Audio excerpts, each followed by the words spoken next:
Yeah, it's going to be crucial for me to get a good start, as always. But I've been practicing starts. I think I've got... there's an added problem here in that the grid slopes a bit. But if I can get a good start, then if I get ahead of Jack, then I think I can hold him off. He says the relationship between the pair of you is quite good at the moment. What do you think? Yeah, no, it's been very good. There's a good atmosphere. You know, he wants to win, I want to win, but there's no point getting bitchy about it. Good afternoon and welcome to Belgium. You are going to see today, I think, an absolutely classic Grand Prix for all sorts of reasons, and there is one of them right before you.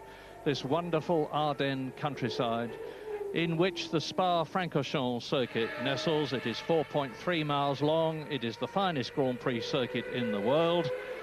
It is on public roads, specially closed for the occasion, although next year we think it is going to be a permanent circuit, and you can see that it winds its way through woods. It has gradient, it has got every kind of corner. That's one reason. Now, another reason is the clouds at the top of your screen. The weather in this area is always unpredictable. It's lived up to its reputation. Friday was good, Saturday was good, dry, and we began to wonder whether we were going to get the rain that was forecast. Well, we got it today, and we got it yesterday afternoon in qualifying. At the moment, the track is damp mostly, a lot of dry patches, but there are rain clouds overhead.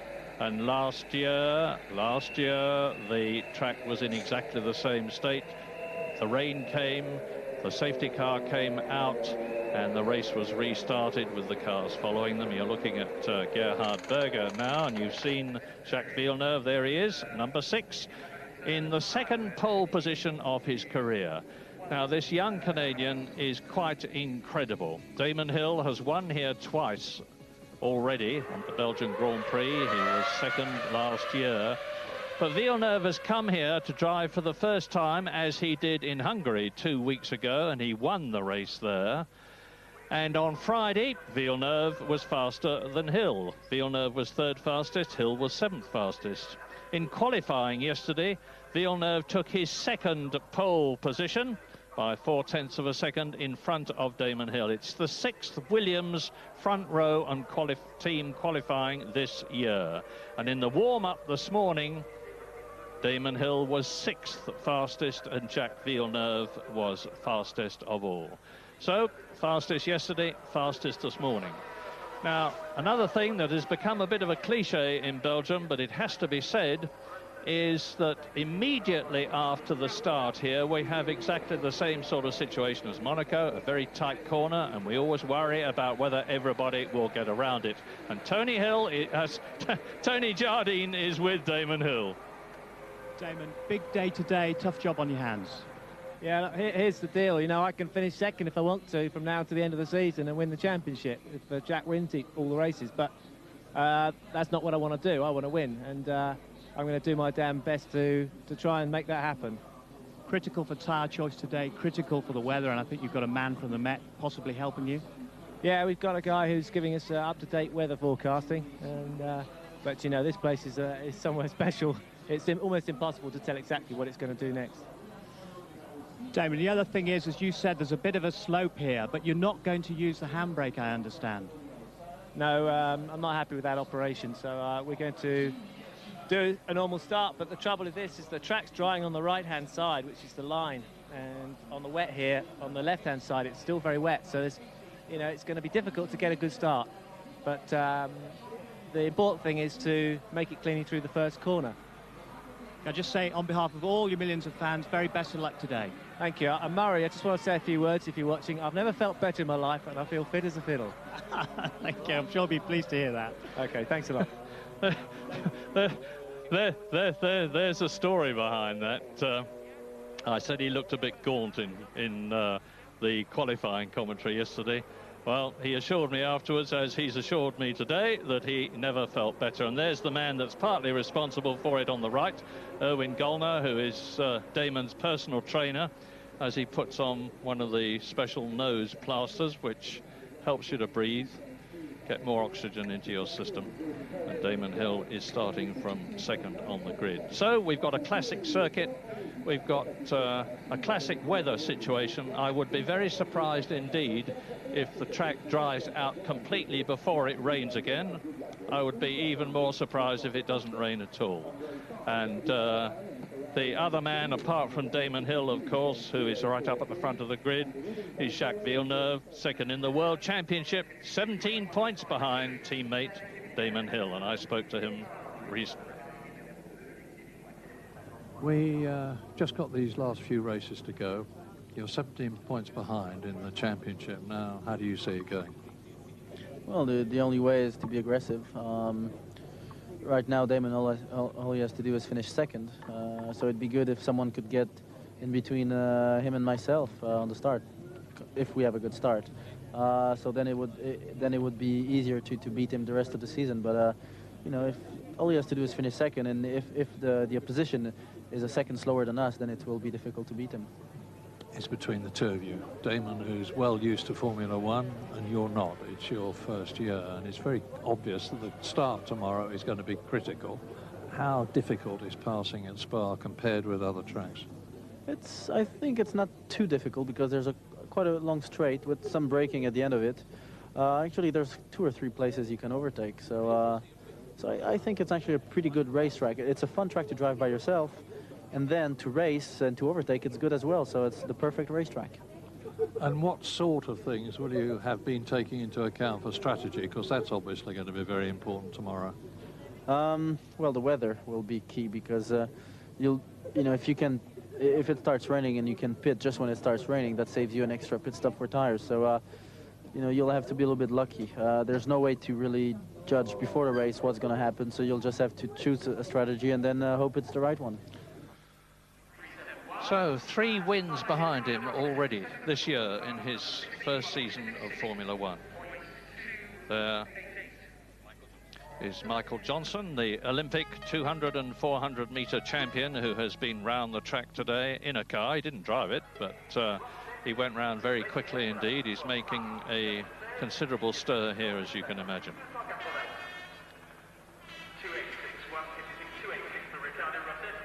And earlier today, as usual, following the usual Grand Prix pattern, very impressive indeed, we had the drivers' parade. They go around in classic, beautifully restored motor cars. Damon Hill in the background, Mika Häkkinen there, the McLaren driver with his teammate David Coulthard, Villeneuve wearing his shades, and Johnson wearing his. Eddie Irvine and Michael Schumacher. Michael Schumacher, I'm glad to say, is perfectly okay. He went off very heavily indeed in the Ferrari on Friday, went backwards into the tar barrier at about 100 miles an hour, but he was a bit stiff yesterday. He's perfectly okay today. He's probably hoping for a bit of rain, because we remember how well he went in Spain, dominated the event, won the only race that Ferrari has won this year. Now, I've told you a lot about this 4.3-mile Spa circuit. It is absolutely fantastic. Don't take my word for it. Let's go round with David Coulthard.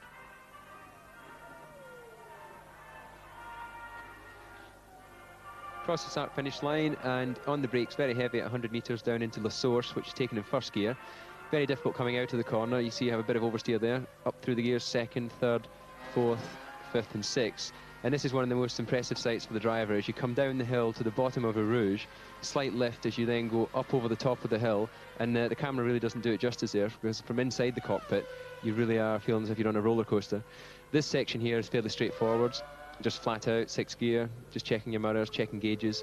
Again, just when you start to get to the edge of the curb there, heavy on the brakes, down to 3rd gear for the entry to the right-hander, straight away into the next left, and you're struggling for grip, trying to be as fast as possible, obviously, for the last right-hander, which takes you down the hill into the hairpin. Heavy on the brakes into the hairpin, struggling at this corner with understeer is usually the main problem. Small kick of oversteer and leaving the corner, up into 3rd gear before going through that tricky left-hander that Michael had his problem at in practice. Down the hill, 4th, up into 5th, into one of the most exciting corners on the track as well. It's very fast. Again, the camera doesn't really do it justice, that you're hanging on the edge of the circuit there and then using the curb a little bit on the exit. maybe just up into 6th gear, depending on how well you've done the corner, before dropping back down again into 3rd for the right-left section. Again, just struggling in the limit of the grip there with a bit of understeer. Up to 4th before heavy on the brakes, down to 3rd again, before that corner, which is actually where we have speed trap 2, so it's very important from the section time point of view to be quick out of there. And then it's fairly straightforward now, out again onto the fast straight, just up through the gears. And then we come down to Blanchimont, which is quite an impressive corner. It's taken flat out 300 kilometers an hour. And you really do realise that you're a Grand Prix driver when you go through that corner. And heavy on the brakes again at about 100 metres down into the bus stop. Very tight, twisty little chicane. Flat out at the power, up into 3rd, struggling with the traction. And then out across the start-finish line to finish a lap.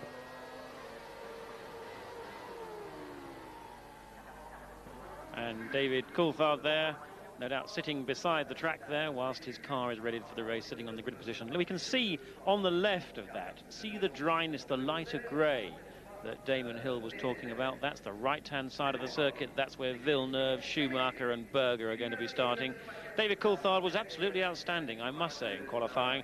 He was just 1/10 of a second away from pipping Michael Schumacher, and that would have put him 3rd, and it would have put him, of course, on that dry side of the grid too. And we know that Coulthard does make some superb starts. Now, McLaren have actually made a significant step forward with the car now, and if you look at the front suspension on that McLaren, you can see that the wishbones, both upper and lower wishbones, are much fatter than normal. Well, they're fatter from the overhead view, but of course they're very thin when we look at them from the straight ahead position, and they do incorporate a degree of aerodynamic surface now. They're made from carbon fibre. Now, those don't produce downforce in themselves, but what they do is smooth the airflow over the suspension, and so that it's better able to produce downforce from the back end of the car. And that's one of the reasons why we really have seen a substantial hike up in performance from McLaren here. And with Schumacher, with Coulthard's 4th on the grid and Häkkinen 6th, they really have moved on very well indeed.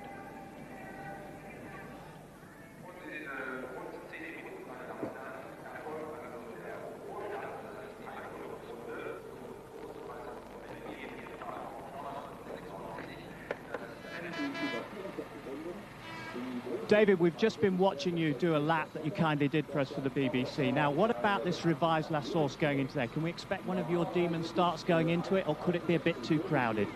The first corner, sorry, I didn't hear the beginning of the question. Yeah, for La Source, I think it's going to be very difficult. As you can see, this part of the circuit's damp and it's completely dry out the back, so it's going to be very slippy. Hopefully it'll be incident-free, but there's probably more chances this weekend of being an incident than normal. In the briefing this morning, did the clerk of the course talk about the adverse conditions that we could face this afternoon and safety? Yeah, it's been discussed, and if it rains, then there's a good chance we'll have a safety car, because a lot of rivers go across this circuit. Monsoon tyres at the ready? I didn't hear the question, but I'll say yes. All right. Have a great race. Thank you.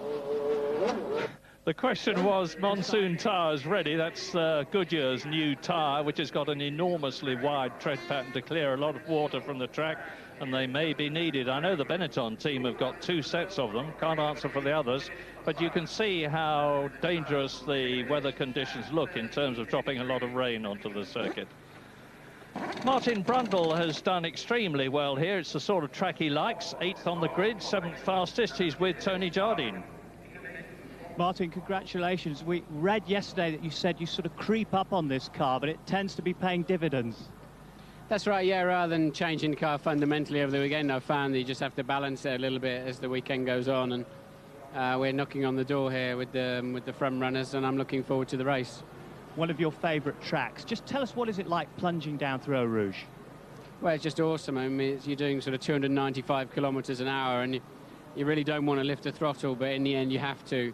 And of course, as you turn through the right-hander up the hill, you're just looking at the sky. It's very difficult to see where you're going, but it's a real thrill. And the first thing you do on the top is look to see what your speed is. Talking about the sky, your engineers will be looking up most of the afternoon. Is that worrying you at all? Yeah, I think there's a great possibility of rain here. It's actually easy for me to look at the sky out of the back of the circuit, because here you've got the tall trees blocking the way, but it's got to rain at some time. I wouldn't be at all surprised. It's quite windy. The weather's coming across quite quickly, but if it doesn't rain before the start, absolutely for sure it'll be slicks. You're beating Rubens again in qualifying and during the warm-up, so things are going well. Are you hoping for points today? I need a result today very badly for all kinds of reasons, and you know, we've done a good job all weekend, and I think we deserve a few points today. Enjoy the Belgian Grand Prix. Thanks.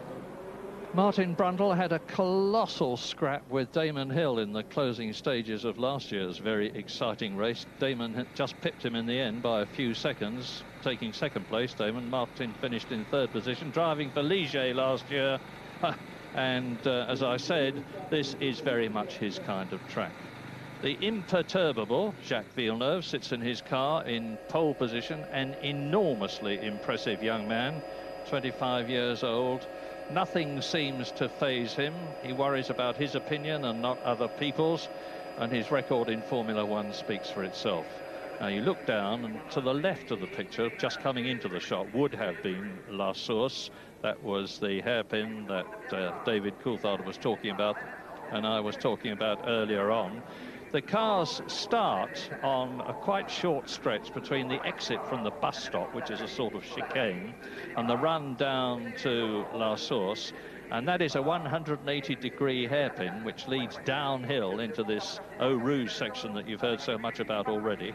And as Martin has said, it truly is an awesome section where you go left and right climb, doing about 160 miles an hour, and the speed that you leave Eau Rouge governs the speed that you climb up Kemmel, which is quite a steep incline, to Les Combes, the highest part of the circuit, before you start to drop down. It's a distinctive part of the Spa circuit, and you'll see it at the end of this first session when they come out of La Source, and it is going to be magnificent on the first lap and every other lap after it.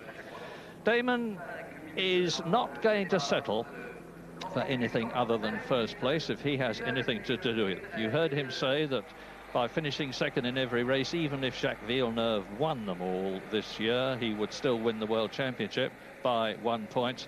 But that won't do. He quite rightly is saying, I am a racing driver, and if I'm a racing driver, I'm going to go for victory here, and that would make him virtually impregnable in the World Championship.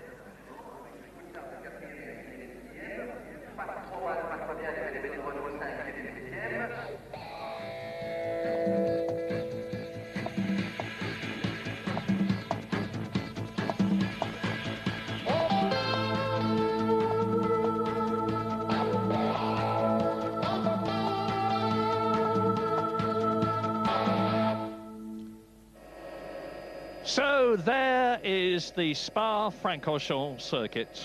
It's only about half the length of its previous self, which was about 8 miles long, and that was even more incredible than this one. But for safety reasons, they decided that they had to have a shorter circuit, and I don't think anybody disagreed with it. And they have managed to retain the character superbly. 2 Williams on the front row of the grid, and this time Damon Hill still on the front row. He's been there every time this year, but Villeneuve ahead of him. Schumacher hoping for wet weather, third. The 2 McLarens are on the first 3 rows of the grid, and Jean Alesi is behind his teammate Gerhard Berger. Brundle is ahead of his teammate Rubens Barrichello. Eddie Irvine, of course, well behind Michael Schumacher. But the 2 Saubers are together on row 6, followed by Mika Salo, who's had a very difficult time in practicing. Olivier Panis went much better in the warm-up. Pedro Diniz crashed in the warm-up, but is perfectly all right, as is his car. The 2 footwork cars have both made the grid, but the last starter is Pedro Lamy. There are just 19 cars and drivers in the Belgian Grand Prix, because Lamy's Minardi teammate, Giovanni Lavaggi, failed by a mere 0.2 of a second to beat the 107% of pole time qualifying limit. Now, of course, the number of refueling stops may well be instrumental in deciding the outcome of this race. And just how many are right to do in theory? Well, it depends on the weather, because if it's dry, it's somewhere between 2 and 3. We've got a 44-lap race here, and I think we'll see the standard kind of pit stop routine being 2 stops. The first one around about lap 15, the second one lap 30. Of course, if it's 3, that would be lap 11 for the first, lap 22 for the second, and 33 for the third. Now, if it's wet, though, then 1 would be the way to go, because that way you've got a greater opportunity to be flexible in when you come in for slicks and wets. You're going to be coming in less for fuel. You're going to come in just once, apart from which the wet really doesn't penalise, or rather weight is not so much of a penalty when it's wet. And this is the big thing around here. Tyres, in fact, don't wear particularly fast. We don't have a tyre degradation problem here at Spa, but what we do have is a heavy influence from the weight of the car. And when every 10 kilos or 15, 12, 13 litres of fuel will slow the car down by half a second a lap, that's a major consideration. And the reason for that is these long, fast-flowing corners on the one hand, but particularly the long drag up the hill from the Eau Rouge corner. And that was where this man, Jacques Villeneuve, was absolutely flat out through there. And much to the concern, it has to be said, of Damon Hill, because Damon could not quite bring himself to be absolutely flat at that particular corner. The cars do, of course, have slightly different setups on, and it may well have been that Jacques' setup enabled him to do that. But Jacques is very, very good on fast corners, and he's also very good on chicanes. And it's the combination of that, the combination of Villeneuve being good on the fast corners and through the bus stop chicane, which has really given him the edge here in qualifying. And it's been there throughout, and we mustn't forget that this is his first ever time at the Spa circuit. He has not tested here, and he really has impressed a lot of people. As has Michael Schumacher there for his courage in coming back as quickly as he did and as well as he did after that terrific crash that he had on Friday. Now that's the view down to La Source that Jacques Villeneuve sees. We're looking from the camera over his head. There is the gantry with the 5 starting lights, and when they all go out, the race begins. Gerhard Berger there is on the grid in 5th position. Yes, and we saw then a glimpse of the difference in the surface. Now, when the drivers go around on this warm-up lap, which is about to start very soon, we're only 45 seconds away from that, they're going to be not just warming everything up, and that's going to be particularly important here because the relatively low ambient temperature, where we're not talking in the kind of 27 degrees that we've had recently down in Hungary. This is 10 degrees or so, 12 degrees cooler, but also these wet patches. Now, as the cars go around, now here's a view. Now we're on the inside. We can see slick tyres on Michael Schumacher. All top 6 are on slicks, and Martin Brundle very helpfully let us know that he felt would be the right way to go, and he's been around the circuit, and therefore he will have known what it was like out there. Now you see that, you can see a few waves of water coming across, but actually I have to say it looks pretty dry now all the way across the grid. I really do hope it is, because clearly we do want Damon Hill to have the very best chance of getting away to try and get ahead of his own teammate. That's on our left there, Jacques Villeneuve. So away they go, waterproof covering over the timing gear, and this is a very short drag into this first corner. Now we need to watch out for this off the start. You only get to about 120, well 140 miles an hour at the maximum before this one, La Source. Let's be careful, let's watch the surface as we go around, because it really is going to be important. Now it looks frankly completely dry at this point, coming down the hill and weaving around, getting the temperature up. Now through Eau Rouge, this really is a lot steeper downhill than it looks there, and it's massively steeper coming up. It's a real huge amount of G-force to the bottom of that as you flick right and up the hill. It's not flat out for virtually everybody, and it won't be, I'm sure, in the race. It'll be a gentle feather. By a feather we mean just easing back off the throttle, but it's still 6th gear at 170 miles an hour. Up the long straight here, up to Kemmel towards Les Combes, the right-hander, and this is where we're going to see overtaking, and it's most likely. Again, look how vigorously the drivers are really working those tyres. The brand new tyres need to get the labels off. We can see it on Panis's Ligier there. Diniz behind him. Diniz once again qualifying very well compared to his teammate Panis. Right-hander, this is about a third of the way around the circuit now. The hairpin at Rivage, out of that, up to 3rd gear. And it looks pretty dry going around there. That's the left-hander. And that was where Michael Schumacher had his big spin. Villeneuve there. This is how you warm the tyres up. You could warm them up much better by actually going flat out around the circuit. But of course the problem with doing that is that you will end up sitting on the grid. Villeneuve on pole will be sitting there for far too long, and he'd overheat his engine. So he can't afford to get too far ahead of the pack of cars. Now the start has been something which has been a hot topic of conversation, and of course particularly with regard to Damon Hill. At the last Grand Prix in Hungary, Villeneuve got the jump on Hill, and it was Villeneuve that won the race, largely as a consequence of that good start. Now for here at Hill, Damon's been, for here at Spa I should say, Damon's been working hard on his start technique. He's had 3 days testing in Barcelona. They tried a handbrake mechanism to try and help, because Jacques Villeneuve uses his left hand to use the clutch. Therefore, and crucially, he can use his left foot to hold the car dead still as is required on the start line. He's not allowed to creep or he'll get penalised, and then he can feel the clutch starting to engage with his left hand before finally, when the lights all go out, launching off. Now, Damon can't do that, because if he eases the clutch up, he's got his right foot on the throttle, and therefore he's very likely to start creeping forward. So it's a little bit more of a black hole for him. Having said that, that is the way that others start. It's other cars do have handbrakes. The Benetton cars have a handbrake button that works very well, but Damon really hasn't felt comfortable with it. He's got this handbrake button, but he's elected not to use it because he really hasn't found that he can use it consistently, reliably, dependably.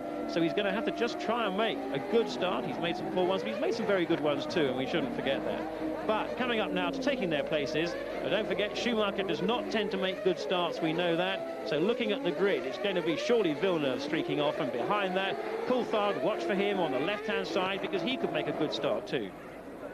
Villeneuve on the left of your screen, Damon Hill on the right, and behind Villeneuve is Schumacher. Behind Damon Hill is David Coulthard. 19 cars to start, 44 laps of the Belgian Grand Prix, which could virtually decide the World Championship. Could. When the lights go out, the race starts. Good one by Villeneuve, and Schumacher has passed Hill, who slots in behind the Ferrari. And Coulthard is well up. Now, they're all going to get round. No, there's a collision in the back. It involved, I think, Heinz-Harald Frentzen. Johnny Herbert came to a standstill. Schumacher is challenging the Williams, and there is Olivier Panis out of the Belgian Grand Prix in the Ligier. The expected happened at La Source. Sadly, it often does. But Villeneuve leads up to Kemmel, and from Kemmel into Les Combes. Damon Hill on the left. Schumacher having a look. Damon Hill is third, and he's passed by Coulthard. So Damon Hill started off second on the grid. He's down to fourth place. Mika Häkkinen is right behind him. There is Eddie Irvine, and they drop down to Rivage now. And you saw the official car out on the course. I do hope they're not going to stop the race. We see no indication of it at the present moment, but that's where Michael Schumacher went off in practice, and he is now behind Jacques Villeneuve. Williams leads, Ferrari second, McLaren is third, Williams is fourth, Mika Häkkinen is in fifth place in the second McLaren, and Villeneuve has got the clear track in front of him that he wants. It may be his first time at Spa to race in the Belgian Grand Prix, but he mastered the course in 17 laps on Friday. He was as fast as anybody else after 17 laps, and he's been quicker than anybody else virtually all the time since. He is now coming through to complete lap one. A very unhappy Olivier Panis stumps back into the pit lane. He didn't have to walk very far. He went off at La Source. And that is Frentzen. So Frentzen and Panis both out on the first lap. And this is the bus stop. This is the last corner before La Source of the completion of the lap. So, lap 1, 43 to go. Villeneuve leads, that's the gap. Schumacher is second, Coulthard third, Hill is fourth, Häkkinen is in fifth place. Gerhard Berger is followed by his teammate Jean Alesi, sixth and seventh. Eighth position is Martin Brundle, which is where he started in the Jordan, and it's down to Eau Rouge again at 160 miles an hour as Barrichello comes into the pit lane. Yes, I think it might have been Barrichello that touched Eddie Irvine. Eddie Irvine was going into that La Source hairpin. There was a Jordan that certainly veered to the left as its right front wheel, I think, touched the left rear rather, of Irvine's Ferrari. So it may be that that's the problem there for Rubens Barrichello, although I wasn't absolutely sure that it was Barrichello and not Brundle. But great start from Villeneuve. We did expect that. We knew there's a funnel, a real bottleneck that goes on at La Source, but Schumacher this time has made one of the best starts of his year. That's exactly where he wanted to be. But you can see also how Damon Hill once again bogged the car down a little as Panis's Ligier is moved. That's on the outside of that first corner at La Source. But Damon, I think, didn't have quite enough revs on the car. He momentarily slowed. He desperately tried to salvage the loss by cutting across to the inside and stopping those coming through. And in fact, he did a fairly good job at that. But then David Coulthard got the run and came past Hill on the way out of Eau Rouge up to La Source. Now let's have another look here. There you can see that's Frentzen up in the air with the Sauber, and then we've also got the Ligier of Panis going in now. An absolute bit of chaos going on, there's no doubt about it. and a few bits of minor damage suspension may have arisen from other cars too. And Johnny Herbert seemingly out of the race as well. An awful event for Sauber right at the beginning. Both cars out at the first corner. 16 left of the 19 who started, because Parnish is out, Frenson is out, Herbert is out. This is the end of lap 2 with 42 to go. Villeneuve was leading Hill by 2.5 seconds, with Hill in 4th position. Here they come down to La Source. Schumacher, Coulthard, Hill making no impression. That is Mika Häkkinen in 5th position, followed by Gerhard Berger. The swoop, the 170 miles an hour swoop down to Eau Rouge, then the climb out Radillon up to Kemmel and Les Combes again, and there is Villeneuve. So Jacques Villeneuve leading as he did in Hungary. He nearly won his first Grand Prix. So there's the Ferrari, there is David Coulthard, Damon Hill, Mika Häkkinen, Gerhard Berger, Jean Alesi, Martin Brundle ahead of Eddie Irvine's Ferrari. He's in 9th position, and the imperturbable Jacques Villeneuve leads, and Johnny Herbert walks in. So Sauber will now sadly start to pack up their truck. Both cars are out of the race, and they have to look forward to the Italian Grand Prix. And sadly, it looks as if Panis's car is being moved away, that Rubens Barrichello's race is also effectively over. The Jordan team feverishly working on the suspension, the left front suspension of his car there. But David Coulthard looking very strong indeed, and this is a track that the Scotsman knows well. He did very well last year when the start of the race. Johnny Herbert started off out in front, but Coulthard was soon took over until he had gearbox problems after a fractured oil line. But now Damon Hill has got the challenge of not only trying to get by his championship rival Jacques Villeneuve, who's obviously up in the lead, but he's also got to get by Coulthard as well. Now, I think Schumacher will probably be less of a problem, because I doubt that the Ferrari reliability will maintain its position until the end. They'd be pushing very hard on pace, and that's not necessarily consistent with improving reliability. But at the moment, it looks interesting that Damon is really able to do nothing about David Coulthard, and that looks smoke. Now that looked to be very much like smoke out of the back of. It could have been water off the back of the ground, off the curb, with Damon running over that with his left rear wheel. Let's have a look at it. There's a bit more of it then. Certainly the spray will come up from these cars as they run wide, but it didn't come off Coulthard's. But question is, was Hill just a little bit wider than Coulthard, and was that why the spray got thrown up? I suspect it will, but we shall know within a couple of laps. Well, he's 4.2 seconds behind Villeneuve now, and Schumacher is the fastest man on the track. We're riding on the Ferrari at the present moment. He was 0.3 of a second faster than Jacques Villeneuve on the 3rd lap. We're on lap 4 out of 44 now, and this is a wonderful sight for Ferrari fans all around the world, because they've had a dreadful time in recent races. 9 retirements from the last 10 starts at 5 Grand Prix. And Michael Schumacher has refused to be depressed or deterred, and you can see the proof now. He's edging up on and starting to give Villeneuve a very hard time. Now there's the bus stop, and that certainly looked as though it came from Damon Hill's engine, but we've been caught that way before in practice, and it turned out to be water spray lifted up by the diffuser, so I'm not about to make any rash remarks. But maybe, just maybe, Damon Hill had a problem. We're watching the gap. I can tell you that he's dropping back from David Coulthard, who is in 3rd position. So what happened to the Saubers? Johnny Herbert's back in the pit lane. He can tell us. Johnny, chaos at the start. What happened? Well, I got a very good start. I passed Heinz Harald and Rubens, and as I turned into the first corner, there was a little bit going on anyway. And I think it was Martin and Irvine. I missed that, and as I was turning in and going round the first corner, I think it was Heinz Harald sort of stuck his wheel in at the last moment, and I just ran over his wheel. Was it you, do you think? Did you go up into the air? Did your car go up into the air? Yeah, I was up there. I don't know how long I was up there for, but it seemed a long, long time. But when you're up in the air and then toward the barrier, there's not a lot you can do. The entry to that corner has been revised, but it doesn't seem to have made much difference. No, well, you're always going to have a little bit of particular problems sometimes in a corner that you're accelerating to and breaking down the first gear.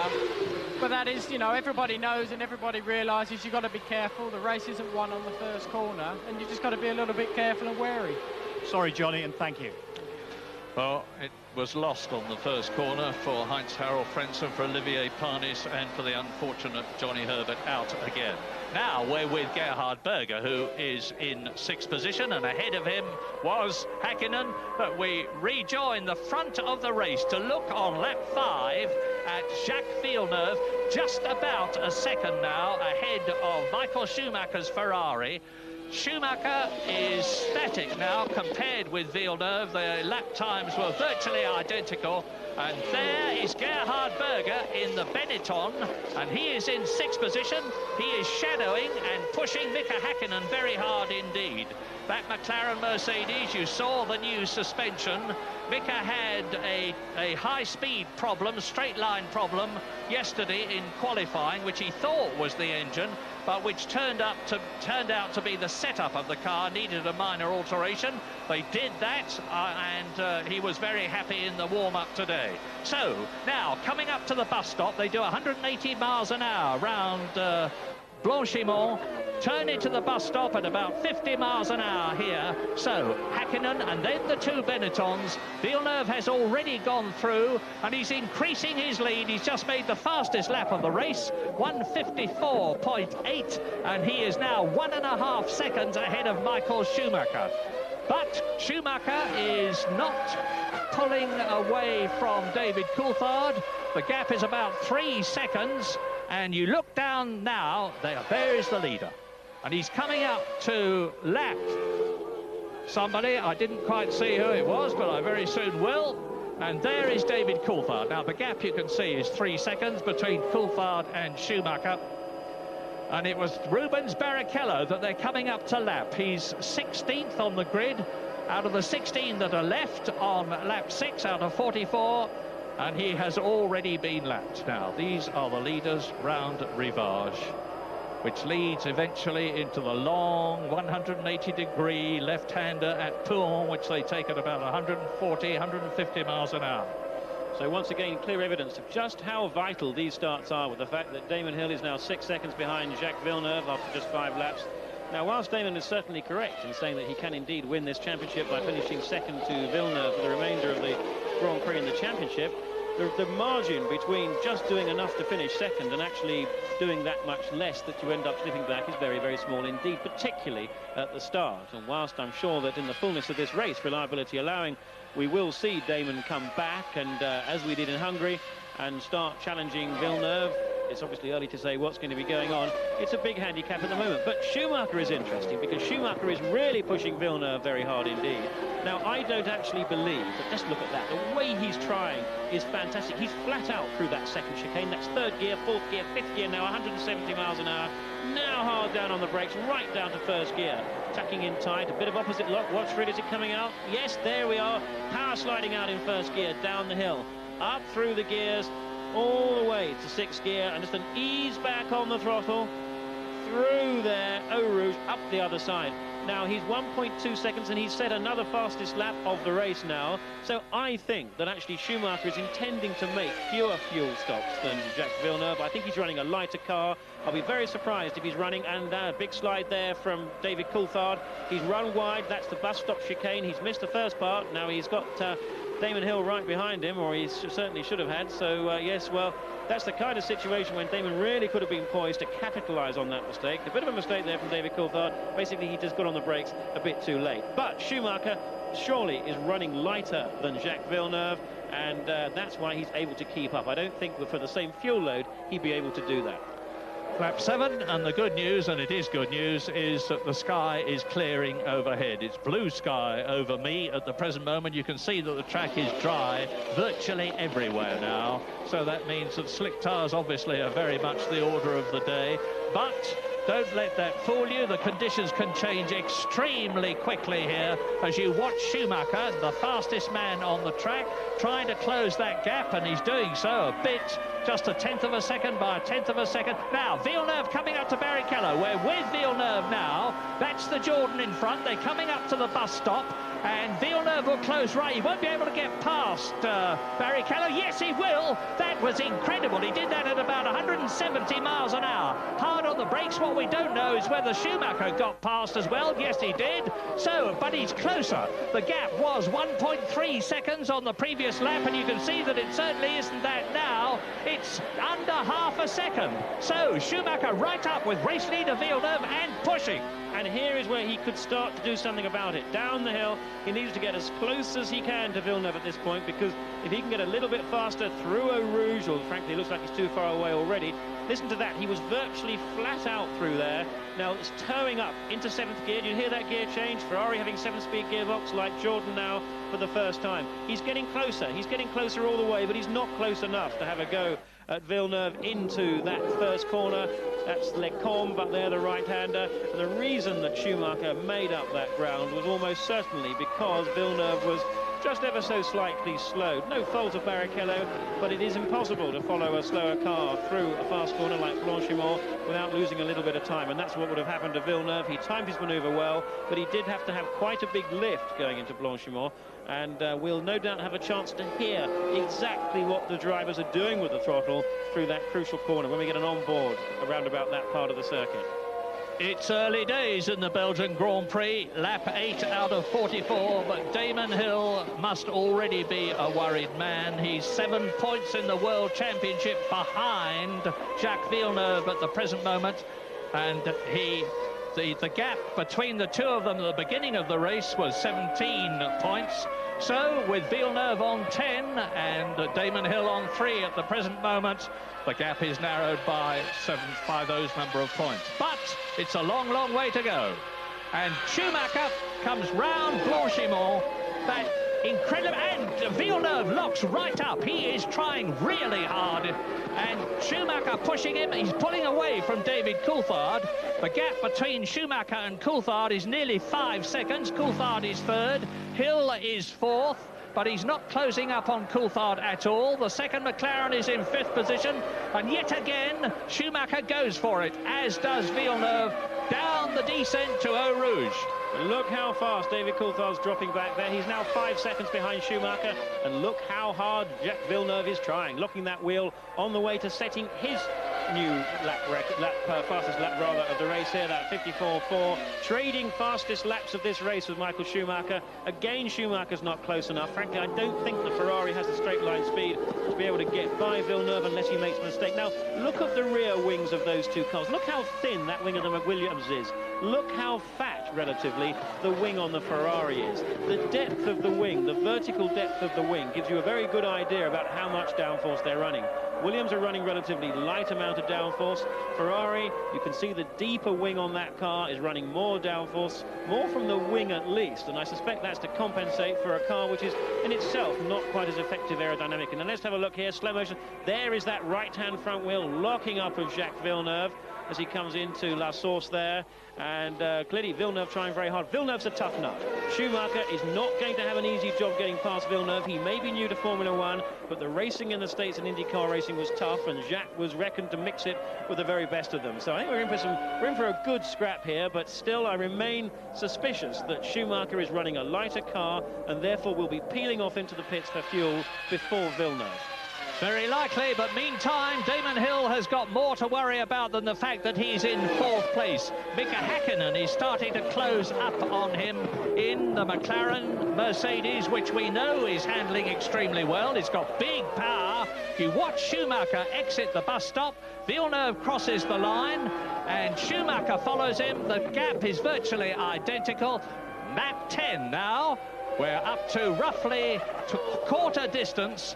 Villeneuve leads, Schumacher 2nd. Look back and you see Coulthard 2.6 seconds behind Coulthard is Hill. He's got Mika Häkkinen even closer to him now in 5th place. The two Benettons, Berger and Alesi, are 6th and 7th. 8th is Brundle, 9th is Irvine, 10th is Sarlo. 16 cars still running out of the 19 that started, but Rubens Barrichello is limping along. He's already 2 laps behind as you watch Damon Hill exit the bus stop, and you could see the McLaren behind him, Villeneuve, Schumacher, and this is the hairpin at Rivage. And that replay then showed us once again that smoke coming up from the back of the Williams. I don't think that's water. That is not water, I'm quite sure. I think Hill has some kind of a problem. He has maybe some kind of an oil leak, a transmission oil leak maybe. When he goes round that second gear right-hander, coming out of that corner, putting the power down, maybe it's a tyre rubbing on something, but it looked to me like a bit of an oil leak. I've had a bit of water, a bit of oil vapour coming out of the back of that Williams. Now, it's difficult to know whether or not it's compromising him at the moment. He has dropped back from David Coulthard. He's 2.6 seconds behind Coulthard now. He was 1.6 seconds 4 laps ago, so clearly he's not maintaining Coulthard's pace. I very much doubt that Hill is on a one-stop strategy. That would be an odd thing to do when the race looks pretty dry, which means that I suspect he's on a similar strategy to that of Coulthard. Therefore, he should be able to match him. So the fact that he's not makes me suspicious that Damon Hill does indeed have a problem with that Williams. Well, you're looking down at Mika Häkkinen now in the red and white McLaren, leading Gerhard Berger. They're 5th and 6th, and you could see as Damon Hill turned into the bus stop how close they were behind him. So Berger exits the bus stop. Häkkinen has already done so. Hill is going down to La Source on his 11th lap, and Berger turns the corner. Now look ahead and you'll see the Williams. You just saw it there. Here is Häkkinen, there is Berger, and this time Mika Häkkinen is dropping back a bit to Damon Hill, who is closing the gap a bit to David Coulthard in front of him. Hill went round 0.3 of a second faster than Coulthard on that previous lap. Doesn't sound much, but every little helps. So up Kemmel into the right-hander at Les Combes, now left, then drop downhill. Villeneuve still ahead. Schumacher 1.4 seconds now behind the Williams Renault.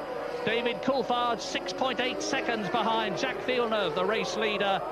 Damon Hill, then Häkkinen and Berger that you are looking at. So that's where Schumacher went off on Friday. Now they're coming up to Pouen, that left-hander that I was telling you about. They entered at 170 miles an hour, and that is Gerhard Berger. Ahead of him is Mika Häkkinen. Now, if any team were going to make 3 pit stops for their cars in this race, they'd be making the first in the next couple of laps. They're on lap 11. Lap 11 is the quarter distance point. I think it's unlikely. Maybe we'll see 1 or 2 cars, just maybe it could be Schumacher. But somehow, I think it will be a little bit too much of a wilder card to play. There is this chance that 3 stops could be the fastest way of all to complete the race distance, but it's only going to be by a fairly small margin from 2 stops. You just saw Damon Hill go through. There's only one man who's stopped so far, and that's Rubens Barrichello. He stopped for all the wrong reasons, nothing to do with fuel, nothing to do with tyres. It was to do with the problem with the car after the start, and he's way down in 16th position. His teammate, Martin Brundle, on the other hand, who started in 8th position, is doing well. He is still in that place, and he is about 8 seconds behind Jean Alesi, who follows Gerhard Berger there. We're with the Benetton now. Now this is it. Now look for Eau Rouge coming up. We're doing 180 miles an hour here. Villeneuve, and he is coming up Kemmel. He's exited the Eau Rouge, of course. There is Michael Schumacher. Here is the gap before David Coulthard 3rd. You can see Hill behind him in 4th position. Behind him is Mika Häkkinen 5th. Then the 2 Benettons with the green collar around the driver's head. That's the safety collar. And into the pits comes Jos Verstappen in the Arrow's heart from 12th position.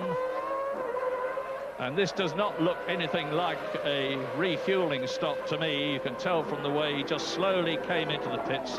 He went off in the warm-up this morning, did no damage to the car. They just needed literally to clean it up and check everything and send him out in the race. But he seems to be coming in possibly to retire. Yes, it certainly looks that way. A great shame, because Verstappen started this year as somebody looking very promising indeed and was being bandied around by his team manager with big price tags over his head. But subsequently, he's made far too many mistakes, it has to be said. We know he's quick, but he certainly appeared to be far too erratic. And meanwhile, the performance of the TWR Arrows cars really has gradually slumped down this year. They have not improved. Benetton that we're looking at have improved, but not as much as McLaren, who in fact are the most improved team of the year so far. They certainly started being significantly lower than they would like to have been, but then that has been the position for the last few years. And to see the sight of Mika Häkkinen there holding off Gerhard Berger, we've got Coulthard and Häkkinen both ahead of their Benetton rivals, and that's something that we haven't seen for a long time. Now this looks, well, that's a right-hand front lock-up from it. Looks like a problem there for Jacques Villeneuve. Well, that looks slightly unusual, turning into a left-hand corner to have your right front wheel lock. Normally it would be the inside wheel that you'd expect to lock, the lightly loaded wheel. So I just wonder if we've got Villeneuve with some kind of a brake problem developing. Eau Rouge, Mika Häkkinen, Gerhard Berger, 5th and 6th. But Damon Hill stays in that 4th position. You can see him coming towards us now with the red flashes on the uprights that hold the front wing, as Häkkinen, with Berger tucked up behind him, turns into the right-hander at Les Combes. Now, the Spa-Francorchamps circuit has actually got more passing places on it than most tracks these days, but it's still very difficult to get by. Nothing to do with the track per se, but everything to do with the fact that the car's performances in terms of handling, engine power, top speed and so on are virtually identical, and the driver in front of you is going to be, by definition, if you're at the front, as good as you are. So you've got to make a very, very positive lunge to try and get past. Absolutely. Now, we've just heard that Ferrari are ready. Now, my guess is that this would be for a stop for Michael Schumacher. That would certainly fit in with the impressive pace that he's put in so far. Now, we need to think at this point, is this, if it's, let's assume that it is for Schumacher, is it going to be the first of 3 stops or the first of 2? And as ever, the length of the stop will give us a pretty good idea. If it's going to be a stop of around about 7 seconds duration, then I would think it'll look more likely like the first of 2, whereas if it's around about 6, maybe even just under 6, it could be the first of 3. Well, we're going to find out in another few seconds, but meanwhile, David Coulthard's maintaining that 5.8-second deficit over Michael Schumacher. Damon Hill looks to me to have a problem. He's got now he's got Häkkinen and Berger all over the back of him, and that's an Arrows car. That looks like Rosset, who's had a big off there. Now, are they going to stop the race is the question. It is Rosset. He seems to be perfectly all right. They've got the tyres and wheels off the track. Good marshalling, that is. And out goes the fire extinguisher, and in comes Eddie Irvine, not Michael Schumacher. Irvine from 9th, 1.3 seconds behind Martin Brundle. So quite probably the Ferrari team have decided that Irvine wasn't going to be able to get past Martin Brundle on the track, so they brought him in for an early tyre stop, hoping that his stop will be shorter than Martin Brundle's when he comes in, and that Irvine will be able to get past the Jordan that way. It's Verstappen's car. My apologies to Ricardo Rosset. Jos Verstappen is very much out of the Belgian Grand Prix. And it's always difficult to apportion blame, because I have in the past tended to say that somebody's gone off and he's had problems, but it may well have been a car problem. Now, that may well be the SC board, for safety car board. We'd like to see the other side of it, in which case we're going to see the safety car come out of the pits. The field will all have to form up behind him. Yes, indeed it is. The safety car will come out. Now, that will come out to enable them to remove the arrows of Verstappen. And whilst that happens, we're going to see all of the cars form up behind that safety car, and the safety car will then progressively wave ahead of it, all of the cars, until it is Jacques Villeneuve's Williams that's lined up behind. But this could also be a cue for some pit stops. The right thing to do now, from a tactical point of view, is to bring the cars in for pit stops, and maybe that's exactly what Ferrari have done with Schumacher. Here he comes now, very quickly. Jos Verstappen was in the pits for 1.5 minutes. Let me reiterate that Ricardo Rosset, his teammate, was still running in 13th position, and now Schumacher. Tyres. In comes Jean Lacey from 7th on the grid, from 7th on the track. Schumacher goes out to rejoin. And we need to wait to see the safety car. Now, the situation is that the leader has to form up. There is the leader, Jacques Villeneuve. And, of course, Michael Schumacher now was in 3rd position, and that is Jos Verstappen being led across the track to a course car to take him back to the start and finish point, or is he getting into the ambulance? Whatever, I hope he's just shaken and dazed. That's what it looks like. But with the safety car out, I say, the leader has to form up behind it. And there is Williams, and it is Damon Hill. Damon Hill must be out. I better be very careful here, because he was trying to get into the pit lane, and I suspect that for some reason he overshot it and that he is rejoining. Well, there's the wreckage there of Jos Verstappen's car, and what a wreck it looks too. And you can see the white fire extinguishant that was sprayed on. We saw Verstappen lying on the ground. That would have been one major impact for the Dutchman there. What a great shame. This season really is not going the right way at all for him, but thank goodness he seems to be all right. We saw him picking himself up eventually after being checked over by the marshals and things, and well, but that's very much the end of him, and a big disappointment there for the Arrows team too. I would like to be seeing the safety car and what is happening behind it, but I can tell you that Michael Schumacher has been in. You know that, you've seen it.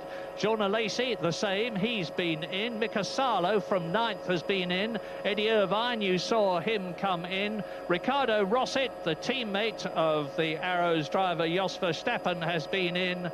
And so have Pedro Lamy and Rubens Barrichello. Now, at last, we see the safety car. Jacques Villeneuve behind it.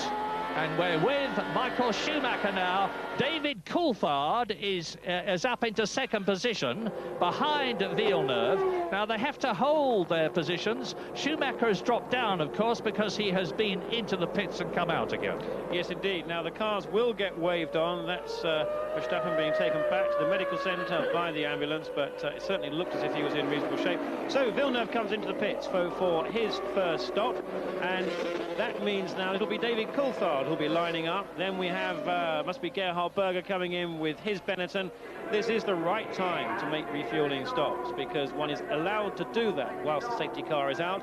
The only thing one cannot do is rejoin the race. You cannot leave the pit lane whilst the queue of cars following the safety car is actually coming by. Now, it's a relatively short amount of time there that the safety car and the convoy of cars are coming past the start. You can see them now. They've done that. They're coming back up the hill, and so it should be clear for Berger and for Villeneuve there to rejoin. But they're going to have to rejoin at the back. But at least they are going to be back out there, following in the queue, only probably 10-15 seconds or so behind David Coulthard. Now, it's unusual that McLaren are keeping their 2 cars right out at the front. Neither car has stopped. The advantage they'll have is that they are now at the head of the queue. But they will have to surely come in, assuming that they're on a 2-stop strategy. They're going to have to come in the next 4 laps anyway for fuel. So I'm surprised not to see them come in. Maybe they will at the end of this lap. Well, Damon Hill, as you see the nose being replaced on Pedro Deniz's Ligier, I noticed it had damage as he came in at the extreme front of it. Damon Hill, of course, has not been into the pits any more than Häkkinen and Coulthard ahead of him have. The order behind the safety car now is there is the race leader, Coulthard. Häkkinen behind him. Hill is in 3rd position. Schumacher is in 4th place. There is the broken Arrows. This is a replay with Jos Verstappen being taken away. Now, Arrows only brought 2 cars here to Belgium. The 3rd car is being used for tyre testing for the Bridgestone people in Japan. And so they've only got 2 cars, and Tom Walkinshaw, who is the boss, has said he knows he needs changes made to it to enable the understeer, which he's suffered from, to be overcome. But they're concentrating the budget now on producing the new car for 1997. A very, very big one indeed.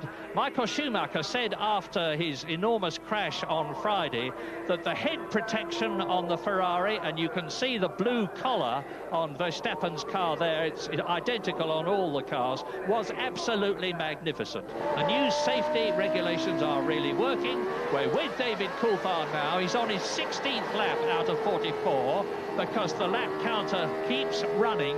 Coulthard leading, Häkkinen 2nd, Hill is 3rd, Schumacher is 4th, Villeneuve is in 5th position, and then the 2 Benettons of Alesi and Berger. When will the race restart? When they've got rid of the wreckage of Verstappen's Arrows. And what David Coulthard will be looking for now is for the lights to go out on that safety car. When the lights go out on the safety car, it will then continue around for another lap. Watch then for the green flags to be out, then racing can start once the cars all get past the start-finish line where the green flag will be out. And we saw actually that it was on the right-hander there, and that is Hill coming into the pits. That's right. Let's put McLaren's staying out. So this is a bold move. Just maybe McLaren were only intending to run, or are going to run, a one-stop strategy, and that means they will stay out until lap 20. Well, lap 22, so another 6 laps to go there, and if they can manage to do that, just maybe things will work out for them. So let's see how long Hill stops. Probably going to be 7 seconds, I would think, if it's the first of 2. This is exactly on target for being the first of 2.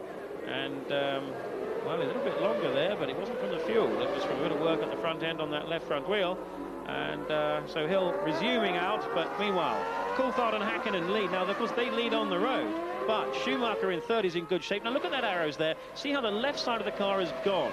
Now, the left side is supposed to go in those kind of incidents. It is not structural. The left rear wheel has been torn off with its suspension. On the left-hand side, the side pod housed the radiator. That's all crushable, deformable structure that's supposed to be allowed to be torn off in an incident, and thus allowing that important central survival self-tub to remain intact, which is exactly what it's done. And news from the pit lane, Tony Jardine. Yeah, I've just been in the back of the Williams pit and speaking to Annie Bradshaw, who's the PR officer for Williams. And Damon Hill had, in fact, radioed in and said he had a big problem with understeer. Now, he came in just before, as we also had that adjustment to the front wing. Hopefully that will cure the situation.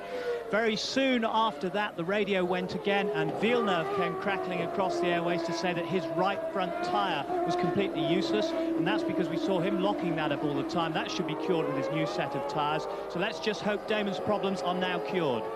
Interesting news. Rub off from Indy racing in America to Formula One. The Williams team have these front wing adjusters now and can very rapidly change the angle of incidence and therefore the downforce. And we're back again with David Coulthard. He's on lap 17. It's a long lap in Belgium, and I'm hoping that the safety car is not going to stay out for another lap after this. It's 4.3 miles each one. Coulthard, Hakkinen, Schumacher. Damon Hill, of course, has been in. He's down to 12th position now, so he's got an enormous amount of work to do. 12th position, nearly 10 seconds behind the man in front of him, and he's got an enormous amount of work, as I say. Well, this really is a bold strategy here from McLaren, because Coulthard and Hakkinen are the only cars not to have stopped for fuel now. And the only thing I can think, once again, is that they do not intend, or they did not intend, and will not make more than just one refueling stop. They're on lap 17. Lap 22 would be when that would be normally due. And if that's the case, then like everybody else, they will have one more stop to do, because I think the other cars will have all made the first of two. But nevertheless, once again, the advantage they've got is that they are out in front. The safety car lights have gone off, so we know that it's not going to be long now before they get racing underway again. Well, I'm hoping that it's going to peel off at the bus stop and go up the pit lane and not stay out for another lap. But Coulthard and Hakkinen weave their cars, heat their tyres up. The Belgian Grand Prix will be restarting with a vengeance, and sure enough, the safety car peels off into the pit lane, into the bus stop, and the race restarts with Coulthard, Hakkinen, and Schumacher is behind them.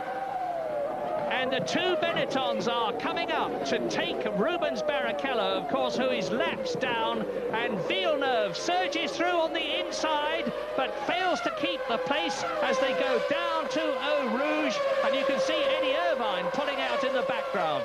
Barrichello tucks in behind the Benetton and the Williams of Jacques Villeneuve, and the Benetton and the Williams stream up the hill. Now here's the race leader. This is it. David Coulthard leads. Hakkinen is second. Schumacher is third. Villeneuve takes a Lacey. Brilliant move. And this is at Les Combes, and Damon Hill is down the pecking order at the moment. He's still coming through the field, but look at all the top men he's got ahead of him, especially Michael Schumacher, Hakkinen and Coulthard. He is in 13th place out of 16.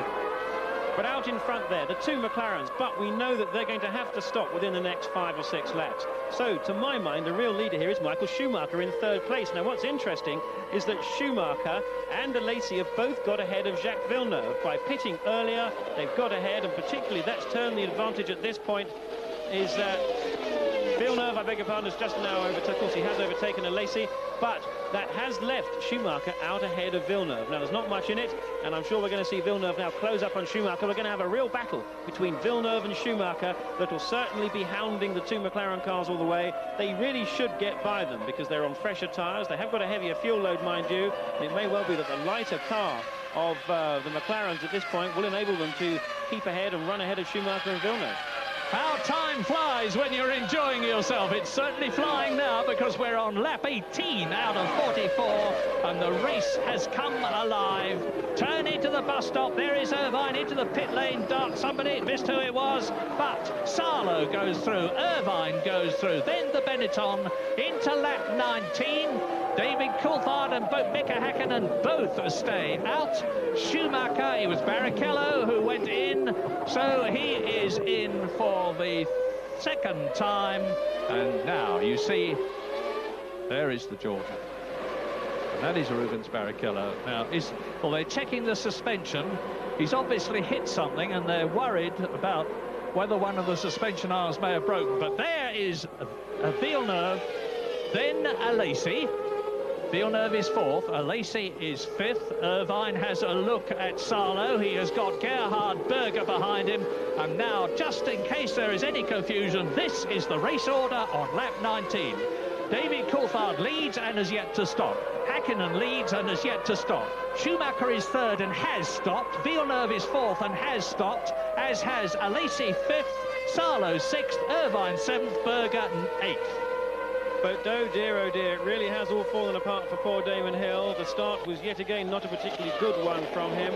He then dropped back in running in fourth place, had that understeer problem. We don't yet know whether there is indeed any problem that could have caused the appearance of smoke from the back end of his car.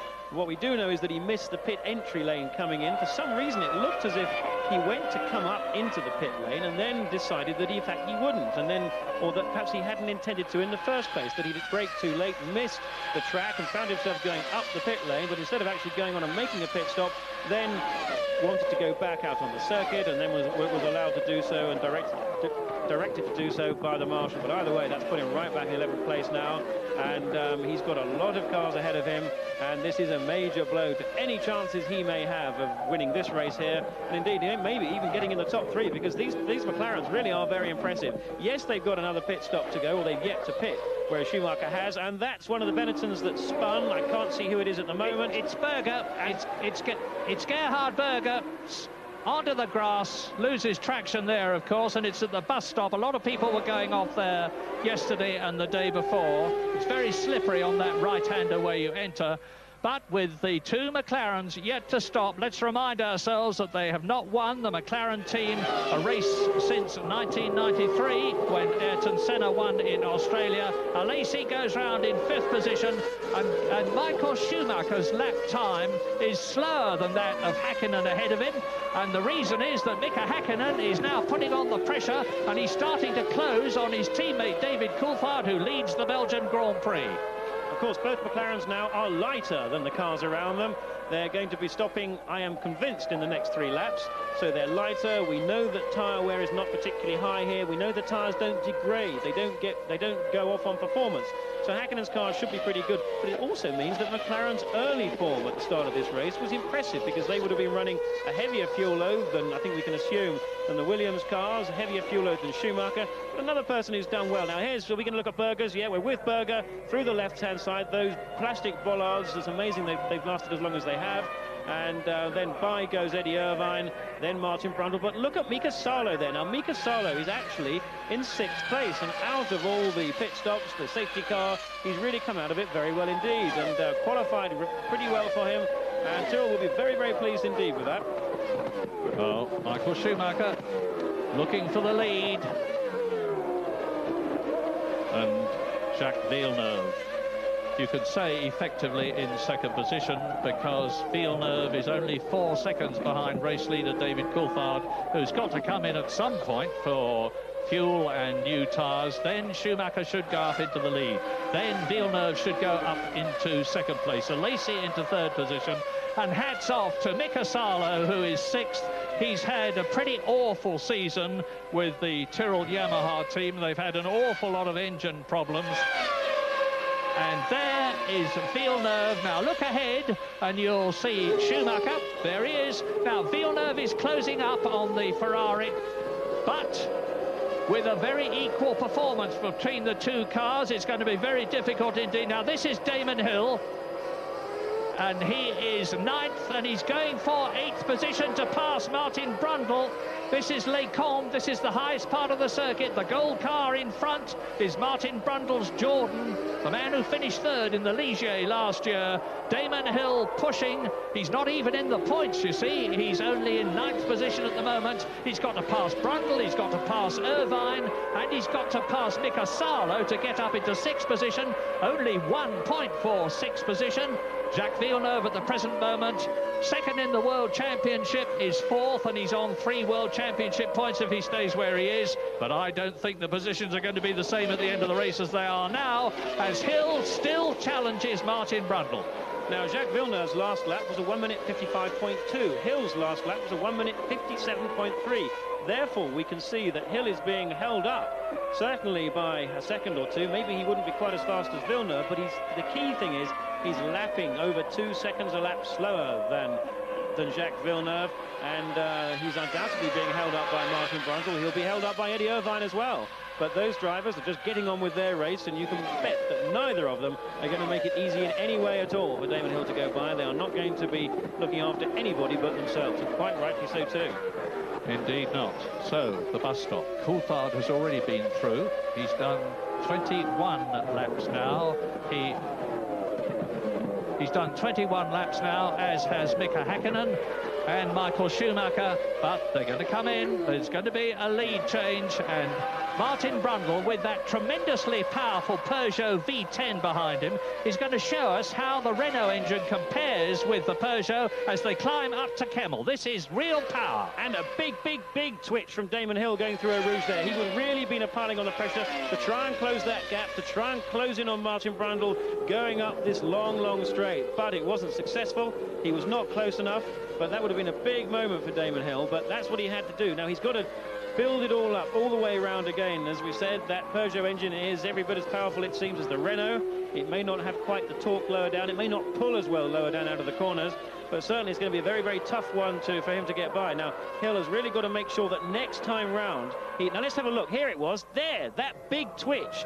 That inside the cockpit would have been absolutely terrifying. Hill would have been doing 170 miles an hour at that point, 6th gear, right in the noise, in the turbulence from the back of Brundle's car, and for a fleeting few tenths of a second, he would not have known then what the outcome of that was going to be. Instinctively, he would have reacted to control it, but that could have easily flipped round and been a big accident. Well, 15 cars left now, as a few moments of comparative peace come. And we look at Damon Hill and into the pits now comes race leader. Never mind the peace. War has broken out again. Lap 22, David Coulthard comes in. Mika Häkkinen into the lead. That's a crafty shot, but now let's have a look at the car. This is it. David Coulthard. Häkkinen is now leading. Schumacher is up into 2nd place. Villeneuve is up into 3rd position, and they're going to continue to go through. Alesi, I'm waiting now to see whether Alesi gets past Coulthard up into what should be 4th position as the Scotsman exits the pit lane. And he has been passed by not only Martin Brundle, but also Damon Hill. So Coulthard has lost a lot of places there. And race leader now is still Mika Häkkinen and Michael Schumacher there. So one McLaren in, the other McLaren stays out. You're looking at it now. And there is Michael Schumacher's Ferrari in 2nd place, with Villeneuve in the Williams Renault just behind him. So McLaren leads. It's a long time since they won. This could be it, and Pedro Diniz is out of the Belgian Grand Prix. That will be the 4th retirement. Harness out, Frentzen out, Herbert out, and now Diniz. Now, expect to see Mika Häkkinen pull in at the end of this lap, and that means that Michael Schumacher will be leading the Belgian Grand Prix very soon. Now, that stop from David Coulthard was exactly on time as we expected, and the length of it, 10.9 seconds. It was a good slick stop from McLaren. That is Coulthard's last stop. He will now run to the end, and what's going to be interesting is give it another lap. Let's see what the gap from Schumacher back to Coulthard is. We know that Schumacher and Villeneuve, or believe that Schumacher and Villeneuve, have got to make another stop. Coulthard hasn't. Where's that going to put Coulthard at the end of the race? We'll know, we'll have an idea, let's say, in a few laps. Now, I wish I could tell you who that is. I can only assume that it's Jos Verstappen, but Tony Jardine may be able to tell us. I've just come back from the medical centre, and I bring good news from down there from Richard Grundy, who's the commercial manager of TWR, and he said that Jos is okay. He's suffering from a stiff neck, but he did walk into the ambulance, as we saw. He walked into the medical centre, just a stiff neck. Well, Mika Häkkinen is now not only leading the Belgian Grand Prix as you watch Villeneuve third, closing on Schumacher, and that is Jean Alesi who is fourth. But Häkkinen is the quickest man on the track. The Mercedes power is really pushing the McLaren. 154.2 to the nearest 10th. And he has still got to make his stop. Damon Hill is still not passing Brundle. There is Mika Salo. That is Eddie Irvine. He is in 6th position. This is lap 24, so we are over half distance. Lap 22 was half distance. And as you watch Brundle and Hill fighting for 7th place, the order ahead of them is Mika Häkkinen leading, Schumacher 2nd, Villeneuve 3rd. They're very close to each other. 4th is Alesi. 5th, superb, well done, is Mika Salo in the Tyrrell Yamaha. It's really nice to be able to say something excellent about the Tyrrell Yamaha in this race. Irvine is 6th, Brundle, there he is 7th, Hill, there he is in 8th position. And their lap times, of course, are identical, because Hill is virtually tucked up behind the Jordan, but can't get past Martin Brundle. A bad race for Damon Hill, and in comes race leader Mika Häkkinen to make his first stop. And it's a 50-mile-an-hour limit in the pit lane, so he's got to slow right down. He's had speed penalties in the past. He's got to take it very easy indeed. He does so. Of course, Schumacher has gone through, as has Villeneuve. So the Ferrari leads. The Williams is in 2nd place. Mika Häkkinen came in the lead, shoots out of the pit lane, but he's got to keep that 50 miles an hour. It's a very long entry, a much shorter exit. Here is the race leader, the new race leader on lap 25. Michael Schumacher. Villeneuve is 2nd. Now, there is Jean Alesi, who is therefore in 3rd position. He passed Mika Häkkinen when the Finn came into the pits, and Damon Hill is going for it here. Martin Brundle goes wide. Hill jinks a bit towards him. This is Kemmel. This is 180 miles an hour up to this point. And Damon Hill gains a place by taking Martin Brundle in 7th position. And you can see how close Mika Häkkinen is in front of the Williams. So Damon Hill is now 7th. Mika Häkkinen is down to 6th position. They've both stopped, of course. Well, that was a big effort there from Damon Hill, but a bit of intimidation going on there. We saw a little bit of weaving around with Damon Hill just easing a little bit across to the left-hand side to try and deter Martin Brundle from having a look at going around the outside of Hill, outbraking, endeavouring perhaps to outbrake Hill around the outside going into Les Combes. That was what Michael Schumacher did with Damon Hill last year, and when that period when Hill was on wet tyres and Schumacher was on dry tyres, a period that ended up with Damon Hill being very upset with Schumacher's driving, and indeed Schumacher was subsequently given a 1-race ban for over-aggressive driving. But Damon Hill now, of course, up to 7th place. He's got Eddie Irvine ahead of him next to get by. Now, that's going to be another fairly tough one to crack. And we can see just ahead, there is Irvine. There is Häkkinen there. So Häkkinen has got out. That was a better stop from McLaren, of course, 9 seconds to the 10.9 of Coulthard, and that means that their positions have been transposed. So Häkkinen takes the advantage there, and Coulthard has got his... So that's Eddie Irvine coming into the pits. Yes, Eddie Irvine in the Ferrari, and this is his 2nd stop. 2nd stop. So has he got a problem? Is the Ferrari in fact retiring? No, off come the wheels, and on lap 26, Michael Schumacher with Eddie Irvine, his teammate, waiting to exit the pit lane after about a 10-second stop with smoke pouring off his rear wheels. Michael Schumacher is leading on lap 26 by about 1.8 seconds from Jacques Villeneuve. And Villeneuve is closing a little on the Ferrari in front of him. Alesi is 3rd. Mika Salo is in 4th position now, and it's not because he hasn't stopped. He has stopped. let's hope that it all hangs together. Tyrrell really deserves some points. They're way down in the Constructors' Championship, 8th position with only 5 points so far.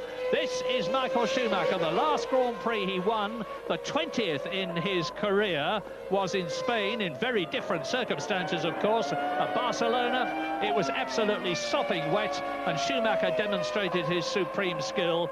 But now look back and you'll see Jacques Villeneuve. There he is.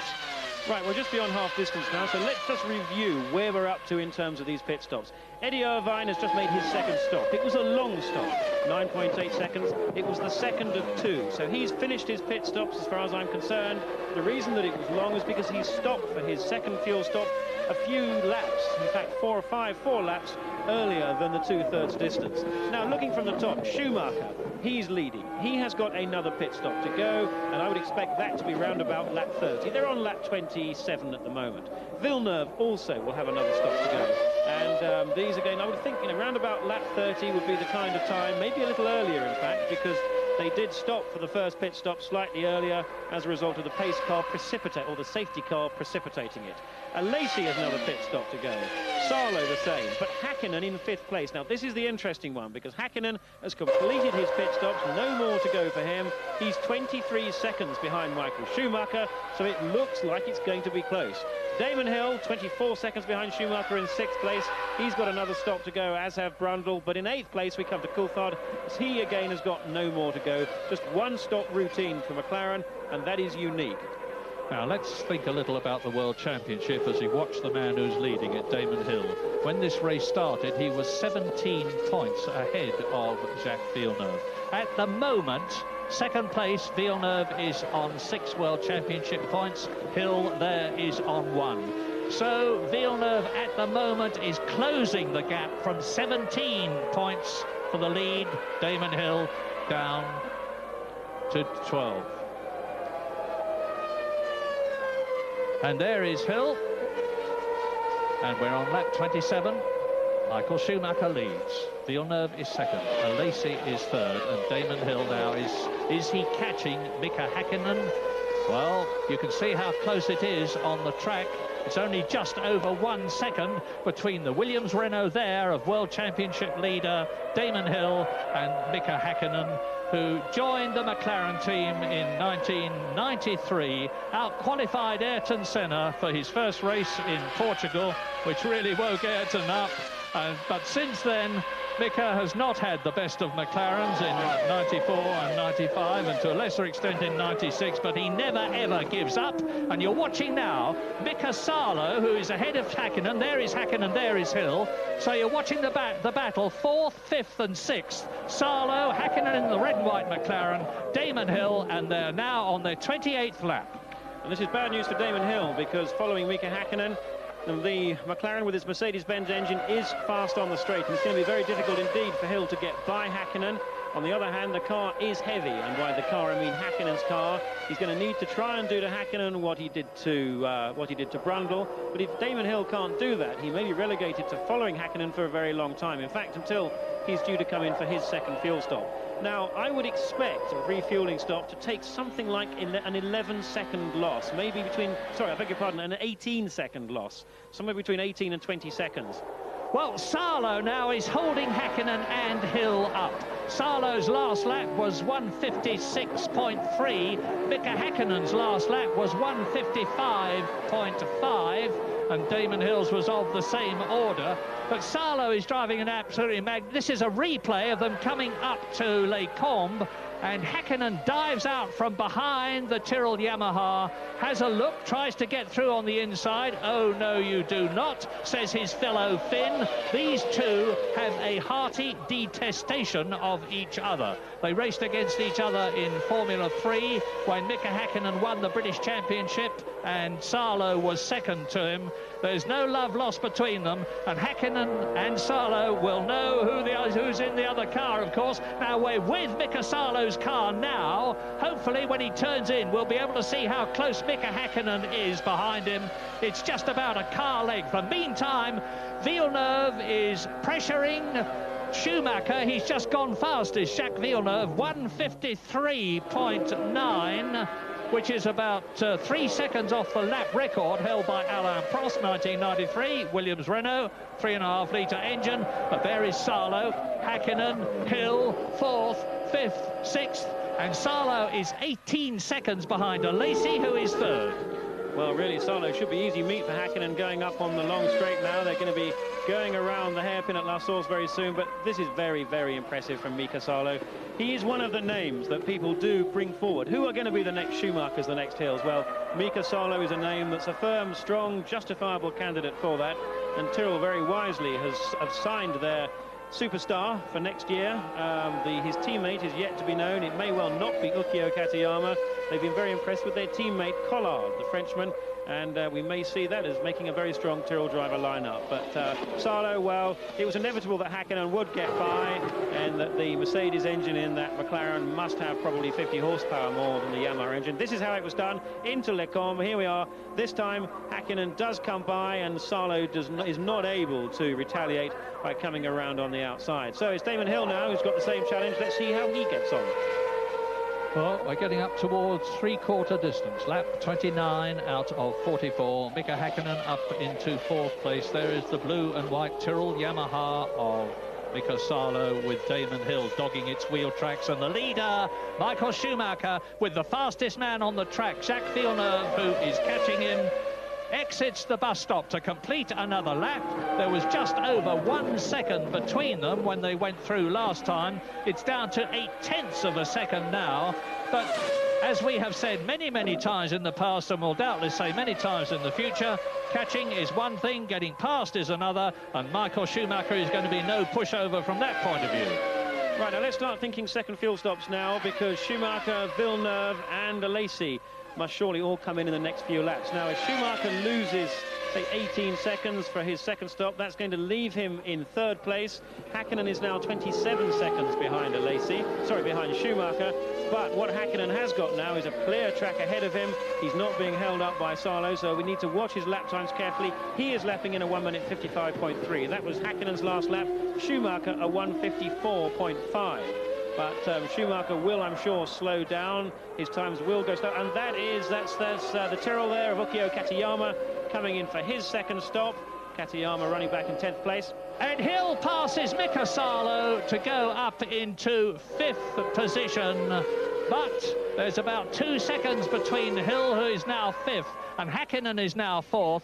And Damon Hill said at the beginning of this programme, I feel fine, physically, of course, but he's under enormous psychological pressure now, which is getting greater all the time. And I don't mean psychological pressure just in the Belgian Grand Prix. Here's Häkkinen, Salo being passed. This is a replay by Damon Hill on that classical approach to Les Combes, where the Renault power pays off.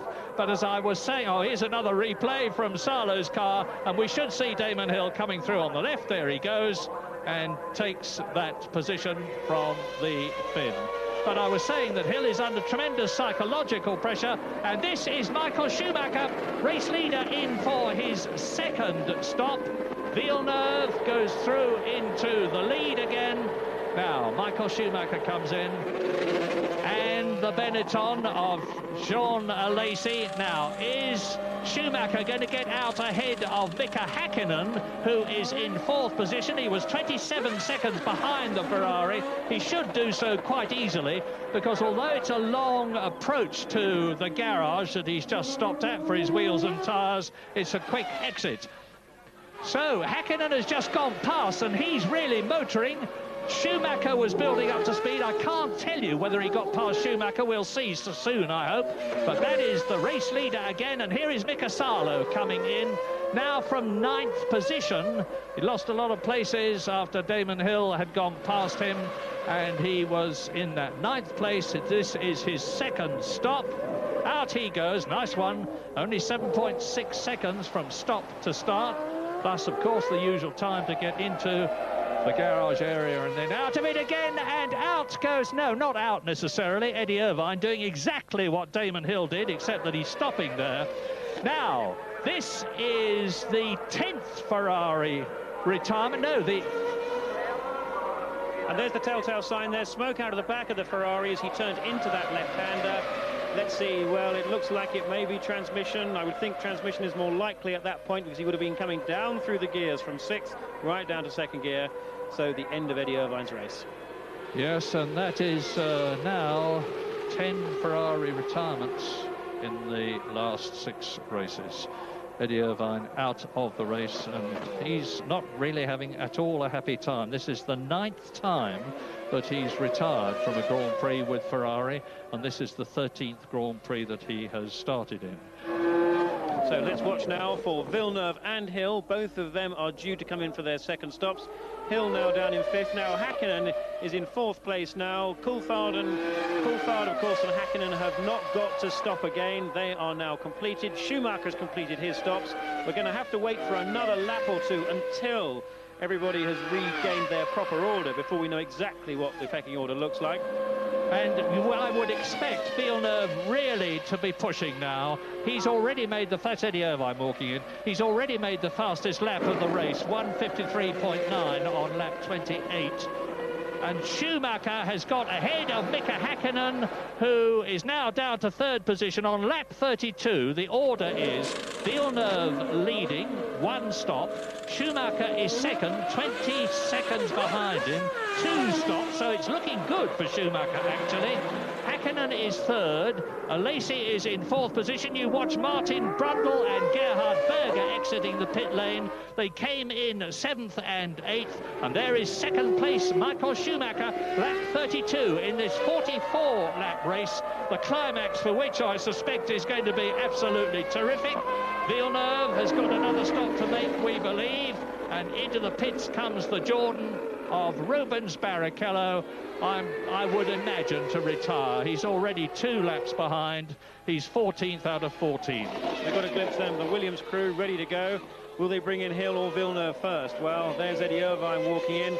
Irvine's done a good job with Ferrari. Being teammate to Schumacher is a very, very difficult position, as we know all too well. Once again, the team tested between Hungary and prior to this race, and all the running was done by Michael Schumacher. Really, Eddie Irvine gets to do virtually nothing, and it is Jacques Villeneuve coming in for his last stop. We're expecting one of around about 7 seconds. Now, I'm going to watch the road ahead of me very carefully. Villeneuve has just gone past me. He was 20.6 seconds ahead of Michael Schumacher at the end of the previous lap. And I'm waiting for Michael Schumacher to come through now. An excellent stop. Michael Schumacher just goes past me now. And it's going to be tremendously close as they come to Eau Rouge. There's Schumacher turning in. I think he's going to get out before Villeneuve. No, he's not. Yes, he is. My goodness. Villeneuve shoots out across the front of Schumacher's Ferrari. But Michael Schumacher is back in the lead of the Belgian Grand Prix with 11 laps to go. And right behind him is Jacques Villeneuve. 10 points potentially for Schumacher. But remember that his teammate Eddie Irvine has retired. We know how fragile and unreliable the Ferrari is. They've proved it to us in the last 5 races, only finishing once from 10 starts. Irvine out this race. So Schumacher will be praying for reliability. There's no question about his speed, any more than there's any question about the speed and, for that matter, the reliability of Jacques Villeneuve and the Williams Renault. The race is on. And it could not be on with 2 harder chargers. That's the great thing for us. Villeneuve is not going to be prepared in any way to settle for 2nd place behind Schumacher. He knows that his championship chances depend on winning this race. He'll know that Damon Hill is unlikely to become 2nd. He may do, but certainly this is going to be a major boost to his championship chances. But I have to say, apologies to Ferrari and to Schumacher, because it really does seem that Ferrari's and Schumacher's performance that we saw in the early stages of the race here really was representative. Schumacher, we know, is faster than any other driver in Formula One. But Ferrari too have obviously worked with the car here when it comes to getting it right for the race, to be able to keep ahead of the Williams cars, particularly Villeneuve, the man who's been on pole position, fastest in the warm-up. Really is a great performance, but this is going to be a great scrap. Yeah, and for 3rd too, Mika Häkkinen is 3rd, about 1.5 seconds ahead of Lacey, who has got less than a second between him and 5th place Damon Hill, and David Coulthard is in 6th position. So both the McLarens are in the top 6, both the Williams are in the top 6. Schumacher in the sole Ferrari leads. He's on lap 34 now, and looking good. Now, in 5th place is Damon Hill, but he's got one more pit stop to make, so that's going to put him behind David Coulthard. Coulthard's only 10 seconds behind Damon Hill at the moment, so expect to see Hill's Williams peel off into the pit very soon, and that will be the last of the pit stops to go. Once Hill has emerged from the pit, then everyone, certainly all of the front runners, will have completed their stops, and we've got a straight crash to the end. And there is the 3rd place man, Mika Häkkinen. You saw the gap between Villeneuve's Williams-Renault and Häkkinen's McLaren Mercedes. Lacey and Hill are next, 4th and 5th. You're looking down on them as they exit Les Combes. Drop downhill at 155 miles an hour to Rivage. Back off to about 70 miles an hour. Turn in. It's a 180-degree corner, and Damon Hill's last lap was only 1/10 of a second faster than that of Jean Alesi, so it looks as though he's going to have a struggle to catch the Frenchman. Never mind, get past him. Up front, this is it. It is Schumacher, Ferrari. It is Villeneuve in the Williams. Villeneuve on 6 points. Damon Hill is on 2 points. The gap is being reduced by 4 points, but it'll be more, I think, because there are the Williams mechanics, and they're waiting for Damon Hill to come in and make that second stop. Schumacher, this is coming up to the bus stop. They do about 180 miles an hour into and out of Blanchimont. That was it.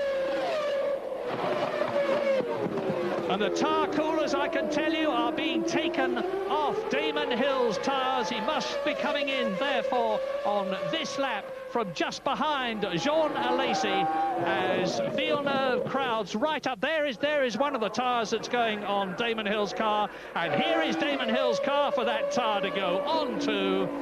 And he was 10 seconds ahead of David Coulthard. Coulthard, who is 6th.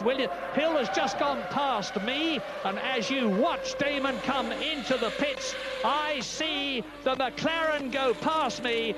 David Coulthard is going up into 5th position, and Damon Hill is going down to 6th place, which is going to cost him another point. We're on lap 35, and Villeneuve has stretched the championship gap between himself and his teammate by another point, as Martin Brundle tours in. Rubens Barrichello is already 4 laps behind. I think he's out of the race, actually, as you look down on Schumacher being dogged by Villeneuve. And Jordan certainly did not need both their cars to retire from this race. Martin Brundle was very bullish about his chances when it began. From 8th on the grid, he was 9th when he came in, and I suspect he is out. Well, we've only with some 10 laps to go now. I can't remember a Grand Prix when it was closer at the very front. We have got just 0.5 of a second between Michael Schumacher and Jacques Villeneuve. We've got Schumacher, of course, leading. Now, let's think, where is Villeneuve going to get by Schumacher? He's certainly tough enough to try to do it. And the place that we've seen this year, or from this race, is into Les Combes, the long uphill straight. And look at the shoe there, Villeneuve right on the absolute limit. Now they're coming into the bus stop chicane. This is where Villeneuve, Brundle there, talking no doubt to his engineers. They're plugging the computer in, perhaps trying to work out what's gone on with the electronics, but it looks like they're going to push it back and into retirement. A great shame for Martin. But this is where Villeneuve needs to be closing in. This is La Source, down the hill into Eau Rouge. And just reflect how Villeneuve swept across boldly, exiting the pits, trying to distract Schumacher, who was clearly having none of it. Villeneuve's too far back at this point. The sparks fly up from the Ferrari as it bottoms out, as the G-force plunges it right down. The Ferrari normally runs that bit lower. This is superb driving from Schumacher. Frank Williams there, we saw him washing on. He's going to be watching this battle, I think, with more interest than perhaps any other he's seen this year, because this really is magical stuff. It's going to be very, very tough for Villeneuve to get by Schumacher, of that there's no doubt. But he does have about a 6 km/h straight line speed advantage over Michael Schumacher at the moment, though that may well be coming from simply being in the turn. 8 laps to go. Damon Hill is 6th, and Gerhard Berger is the fastest man on the track now. He has just gone round in 1 minute 53.9, and he is closing the gap between himself and Damon Hill, who is 6th. Damon Hill is in danger of not scoring any points at all. Now that is Villeneuve. There in front of him is the Ferrari. They're on lap 36. 8 laps to go at the end of this one. And if Schumacher can keep going, and there are no reliability problems with the Ferrari. He is certainly looking good for his second Grand Prix win of 1996 and his 21st in all, to give him 10 valuable points and deny Jacques Villeneuve 4 points. And there's more news from Tony Jarvie. An update on the Verstappen situation. We saw a helicopter depart and we surmised that Jos was on board that. So I checked with Hub Rottengatter, who's his manager, Jos Verstappen's manager, and he confirmed that Jos had been put in a neck brace, taken in the helicopter to Liège for x-rays, but he seems okay according to his manager. But more than that, we found out that Jos came into the pits because he'd been suffering a sticking throttle, which is why he was here for, you know, a good 1.5 laps trying to get that fixed. And again, I'm only surmising that perhaps that was the cause of his accident. There are dark clouds, and I don't like to put another spanner in the works, but there are dark clouds coming overhead from La Source. Lap 37, that seems a very reasonable assumption that Verstappen may have had his throttle stick. And you saw Häkkinen, well, he's only 9.6 seconds behind Michael Schumacher. If anything happens to either of the men in front, Häkkinen is going to be the man who benefits first. Lacey is 4th, Coulthard is 5th, Hill is 6th, and Gerhard Berger is cutting great lumps out of half a second a lap on the previous lap. Gerhard Berger is cutting lumps out of Damon Hill's lead in front of him. Damon Hill, there he is. Now, there is Hill in 6th position. Behind him is Gerhard Berger. The gap at the beginning of the lap was 3.5 seconds. I don't know what Damon Hill's problem is. I have no doubt that he's got one, because he would be going a lot quicker than this. As I said before, he's won the Belgian Grand Prix twice. He knows the track perfectly. He was second last year. He's got the class of the field motor car in the Williams Renault, and yet Gerhard Berger there is catching him. Well, I'm really not sure that Hill's got any particular problem at all, Murray. He did set the fastest lap of the race just before Gerhard Berger. These two are going at it hammer and nail now. No, I think the problem here for Damon Hill is that once again he made a poor start, and having done that, then lost a considerable amount of time in whatever confusion it was that had Hill rejoining the circuit through that escape road just there. That's certainly the way it looked from the very close-up picture. That lost him a lot of time and put him well back. But right up the front, we've got Villeneuve now dropped back a little bit from Michael Schumacher, 1.22 seconds. But I think we ought to just reflect back to Jos Verstappen's incident, because if that was from a sticking throttle, and I have to say that the team did have some problems at the last Grand Prix with sticking throttles for both Rosset and Verstappen. That means that would have been a very, very scary moment indeed for Verstappen. That was an odd place to go off, it has to be said, and nothing whatsoever to do with Jos's driving. So it would have been a mechanical problem there, and potentially a very dangerous mechanical problem. As Villeneuve continues to push, Berger continues to be the fastest man on the track. He continues to carve into Damon Hill's lead ahead of him. At the present moment, the championship gap between Villeneuve, there he is, and Damon Hill is being reduced by 5 points from 17 to 12, and there are still 3 races to go. Italy, and Villeneuve knows Monza extremely well. Portugal, and he's done thousands of kilometres of testing there in the Williams, no problem there. Japan, well, he raced Formula 3 at Suzuka, so he knows that. The competition is going to get tougher and tougher for Damon as the World Championship gap is being reduced, and as Michael Schumacher, now on lap 38 in this 44-lap Belgian Grand Prix, continues to stay ahead of Villeneuve, try as the little French-Canadian may. And let's just hope, for the sake of Schumacher and for our sakes, that we do see that Ferrari getting to the end of the race. I really would not like to see Jacques Villeneuve just inherit the win. He wouldn't like to inherit the win. He'd like to do whatever he could. It's clearly not going to be easy at all. 53.9 for Schumacher. They're running at a very similar pace to that of Hill, who's now, of course, ahead of Gerhard Berger there. Hill in 6th place. But it's very, very similar pace between them at the front. But, of course, the gap back to Hill. And that's Coulthard. David Coulthard out, having spun out of 5th place. And that allows Damon Hill to move up to 5th position and get himself another World Championship point. He won't have wanted to get it that way, but anyway is better than none. Rotten luck for David Coulthard and for McLaren Mercedes, because he had been driving extremely well. Both McLarens were in the top 5. There is the McLaren pit lane area. David Ryan, the team manager, and look how close Villeneuve is to Schumacher now. This is lap 39. But Schumacher has got the performance to stay ahead of Villeneuve, provided he doesn't make a mistake. And Michael Schumacher is already double world champion. This is his 82nd Grand Prix. He can see the chance of a 21st Grand Prix victory in front of him. He's holding it between both hands pretty firmly at the present moment. The gap gets a bit greater as they go down towards Pouhon and on to Stavelot, which is where the new link of the Belgian Grand Prix circuit joins the old 8-mile track and the section that leads up to the incredible 180-mile-an-hour Blanchimont corner. And there is David Coulthard's car. There is it happening. He looked like he just put the power on too quickly coming out of that right-hander. Third gear right-hander doing about 90 miles an hour at the time, probably. The back end coming round and spinning off into the tyre wall. But it would be unusual. David's driven some very consistent races this year, very quick races, great starts. He's a very, very accomplished racing driver. And I know that McLaren are very pleased indeed to have him. On the other hand, McLaren are not sure yet who is going to be partnering Coulthard, who is definitely staying there next year.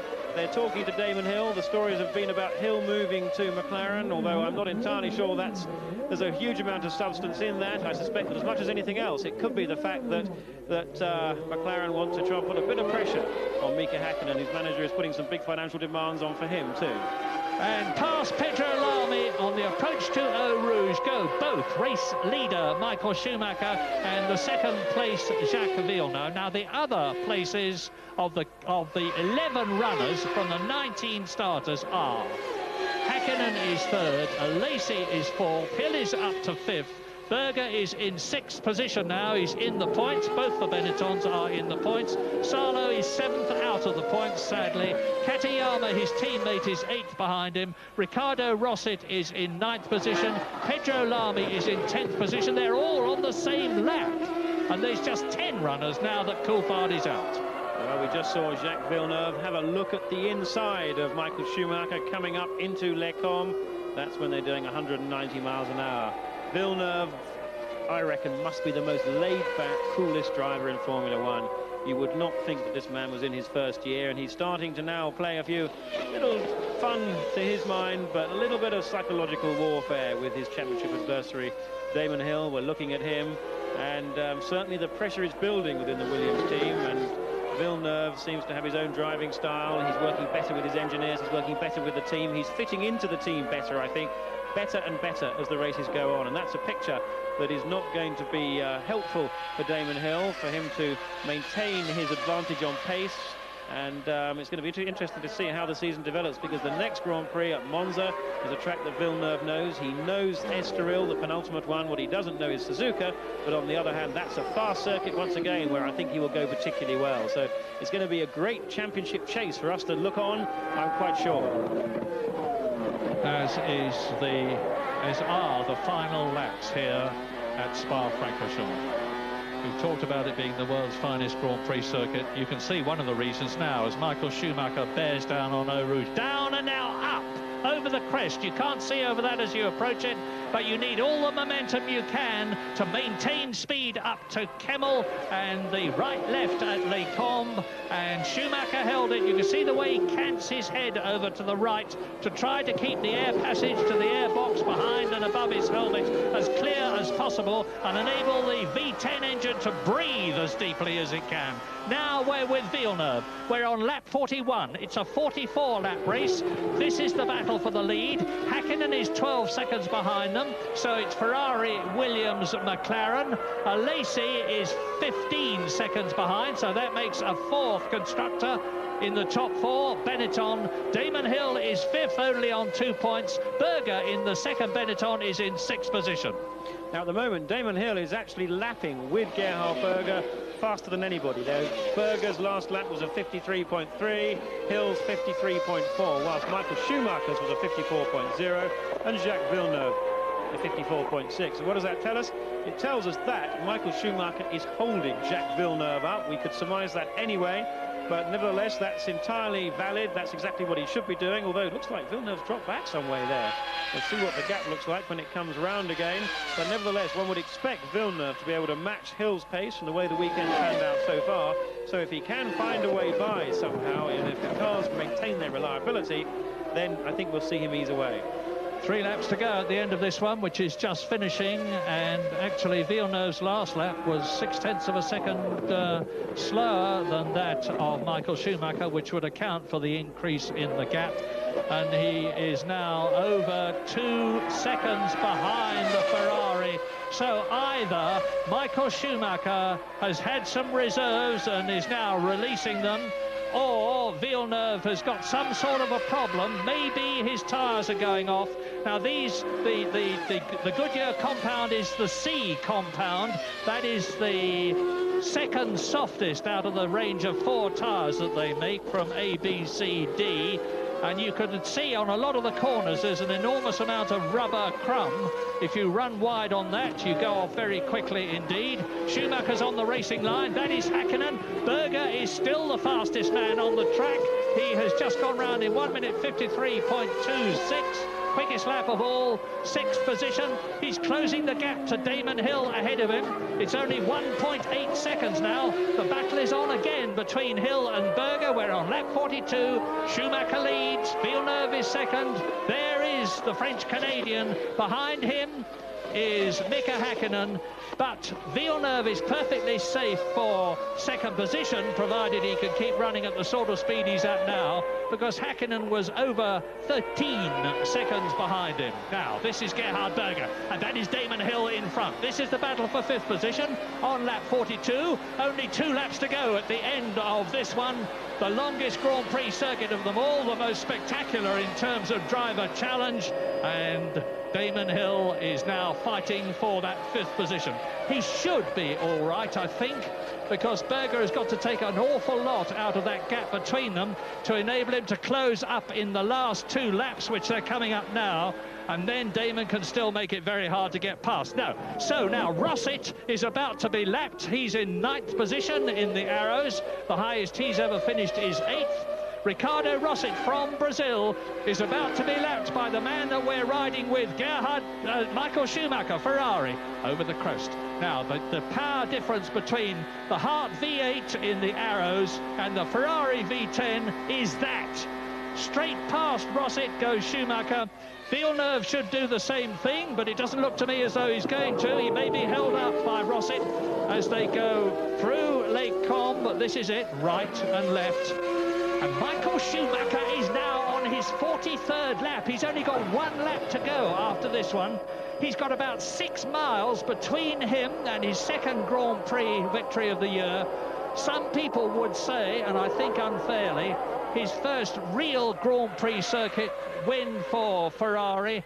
He won in Spain, of course. That was due to his superb wet weather driving ability, more than the car. But if he wins here, it will be the thing that so many people who follow Grand Prix racing have been looking for, a genuine Ferrari revival with everything hanging together to enable the double world champion to exploit the Maranello car's ultimate performance. Lap 43 coming up to the last one. Schumacher leads Villeneuve by over 2 seconds, Häkkinen by over 14 seconds, Alesi by over 17 seconds, Hill by over 30 seconds, and Gerhard Berger is now only 1.4 seconds behind Damon Hill. And if you think this seems a short Grand Prix as they come around to start their last lap, you're absolutely right. Grand Prix are all around about 200 miles, and the average speed here is that fast that it's taken just over an hour and a half to complete that. And it looks very much as if Michael Schumacher and Ferrari are going to take their 2nd win of the year. But it's a very important, a very significant win. And that is because the last win they had was at Spain, when weather conditions and Schumacher's driving ability was judged to have made the overwhelming difference. Here, it's a different story. It's been a story of dry conditions, a story of Ferrari and Schumacher getting that car into a pace that can actually outrun the Williams of Villeneuve. But there's been an advantage tactically for Schumacher, and that's the fact that Ferrari and Schumacher between them came in, crucially, as soon as that safety car came out. And so they gained time that way, whereas Williams kept Villeneuve out for another lap, and that lost time. But Villeneuve has been highly impressive all weekend. He would have dearly have loved to have had those extra 4 points to improve his championship chances. Just maybe that may make the difference between Villeneuve and Hill being world champion at the end of the day, with perhaps Hill taking it. But Williams, once again, have the best car, that's been clear. McLaren will be delighted with Häkkinen's 3rd place. They would have loved Coulthard to round off both cars in the top 6. but nevertheless they have clearly made progress. They've got ahead of Benetton in terms of pace here, and that's the first time that's happened all weekend. An uneventful fourth place from Alesi. Hill back in fifth after the poor start, and after that confusion with him coming into the pits, then going back out again. And Gerhard Berger charging hard, having done very well, having made up after that spin that he had earlier on in the race. So, very little distance now for Michael Schumacher to go. He exits Stavelot, comes up to the 180-mile-an-hour Blanchimont corner. That is it for the 44th and last time.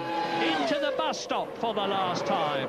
Left, right, and then right, left, and he will be out to complete his 44 laps. And brilliant, Michael Schumacher wins the Belgian Grand Prix and brings Ferrari back to the front again. Great news for Formula One, and Jean Todt, who has had so much stick, is absolutely overjoyed. Jacques Villeneuve takes 6 World Championship points for second place, and if Damon Hill comes through, Hakkinen has finished in 3rd position, Alesi has finished in 4th position, and here are Hill and Berger, 5th and 6th.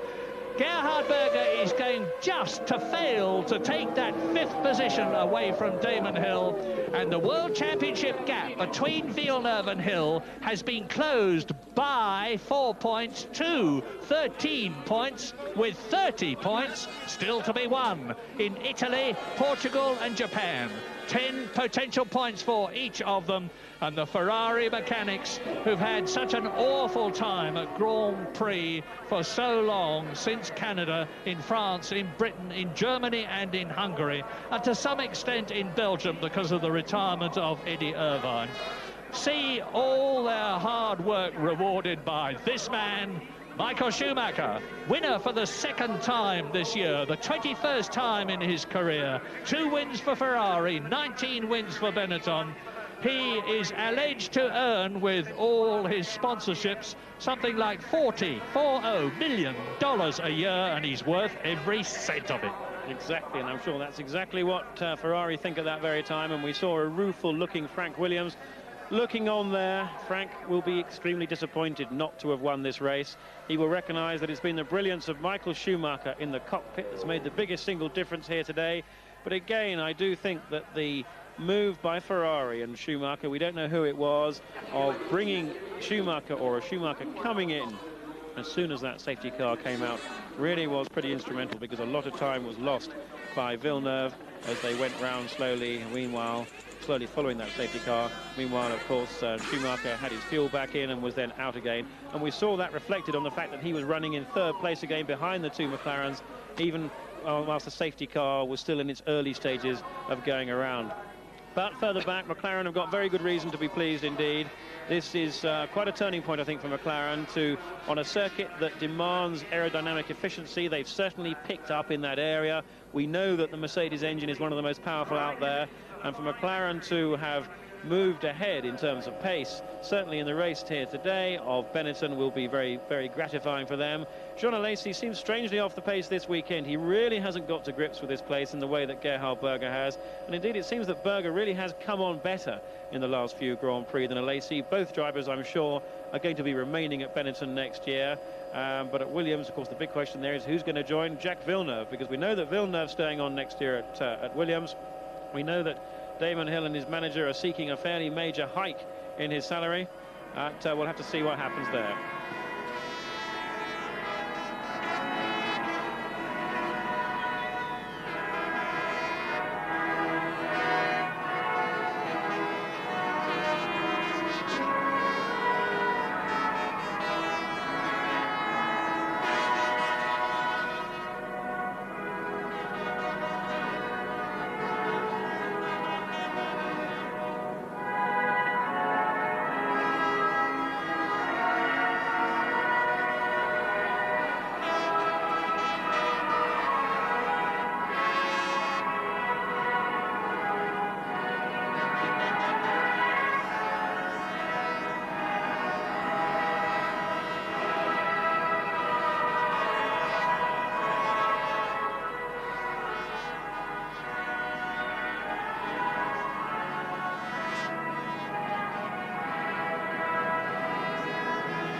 The German national anthem for race winner Michael Schumacher will be followed by the Italian national anthem for Ferrari, the constructor.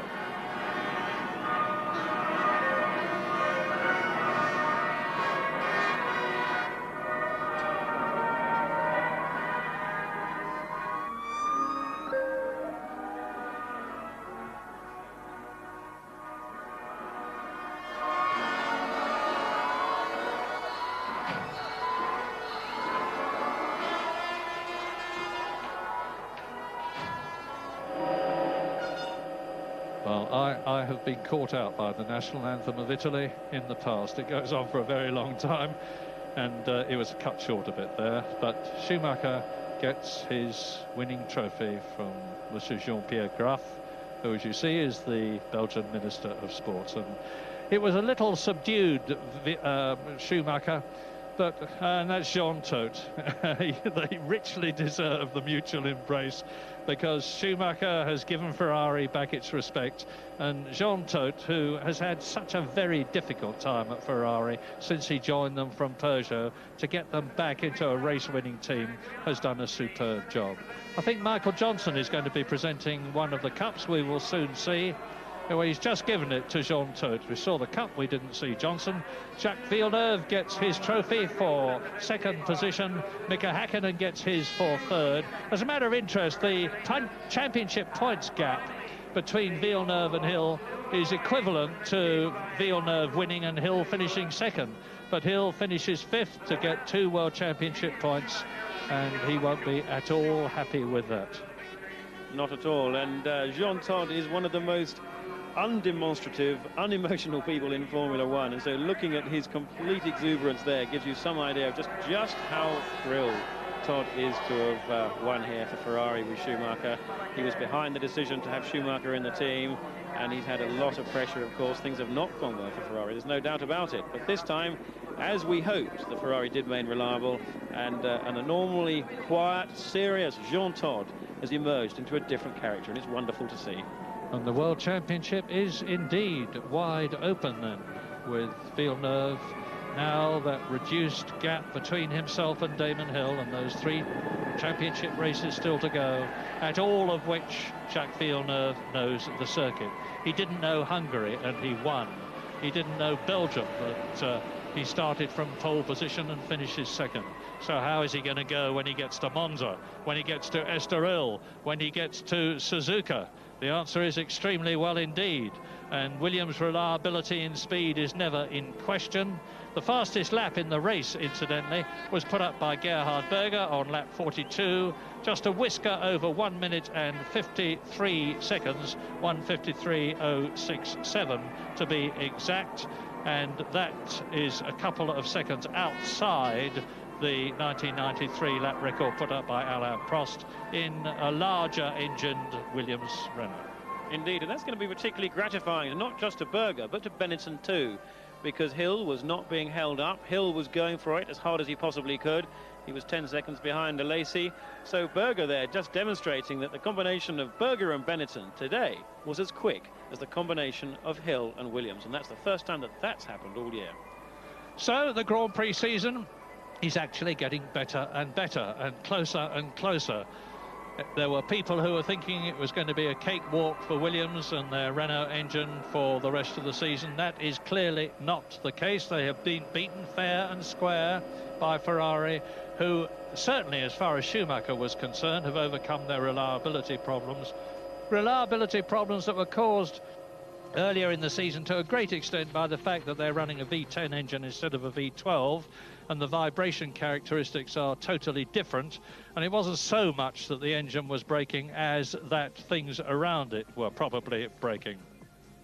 Well, here's just some of the highlights of the 1996 Belgian Grand Prix, and you see Michael Schumacher going through the entrance to the bus stop.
joy unbridled for Germany and for Schumacher and for Italy and Ferrari. Your second Ferrari win and your 21st career win. You must be delighted today. Yeah, I mean, it's going to be difficult to find words for that. I mean, 1.2 seconds behind qualifying, and then in dry circumstance to do what we have done today. I wouldn't have bet again, like in Spain, one penny on it, that it would happen. Especially in the middle of the race, while I was behind Mika, I was pushing quite hard, going hard over the curbs, and I bent my steering, and I had a big play in the steering, and that was quite funny through Rouge. And I was close to stop the race because I was a little bit frightened through this high-speed corner and made to lose my steering. But then I spoke to the pits and I said, it's going to be a ride, and all of that together to win this race, I mean, it's just Hollywood life, I would say. You made a good start and managed to overtake Damon. Had you expected to do that at the beginning? With us, it's obviously not so sure whether we're going to do good starts or not, because the system sometimes works quite well, or not. The system actually is fine, it's the clutch. We have some variation in the clutch, which the last two races we have had good clutches, but it's a matter of luck, to be honest, to have this or not. And it worked perfect today. I wasn't expecting that, but I knew obviously Damon had some difficulties through the last races in starting. I knew Jack didn't, but I almost caught Jack as well.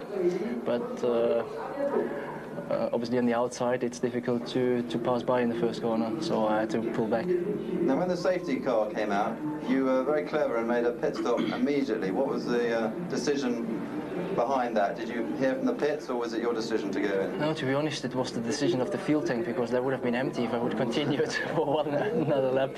It was our strategy to come in anyway at that lap, and it just worked perfect. And any problems from your accident on Friday? Did your knee give you any problem at all? No, we did some good therapy through the weekend, and the swollen bit went almost back completely. I'm just not able to run proper, but otherwise in the car is no problem. Well done. That's fine, yeah. Jack, well, you must be pleased with the second position, because your lead with Damon, the Damon's lead now goes down to 13 points. But do you think you could have won today? I mean, well, we had our car was slightly quicker than Michael's, but when the yellow came out, we were trying to communicate through the radio to come in the pits, but we didn't understand each other, so I stayed out, and that was a big factor in the race today. But then it was close all the way to the end with Michael. What did you feel when you came out of the pits after your second stop and saw Michael shooting by? Did you think that's it, or did you think you could get back? Well, I thought on the second set of tires, the car was very good for 2 or 3 laps, and then it started to push like a pig, and it did that with every set of tires. So I pushed really hard on the first laps, and it was good with Michael, but then I just lost my front end, and I just couldn't turn the corners anymore. Because towards the end we saw you slowing down a little bit. Was that for that reason, or were you just being careful to make sure you got the points at the end then? Well, I was hearing some noise in the engine anyway, so I preferred to just lay back a little bit.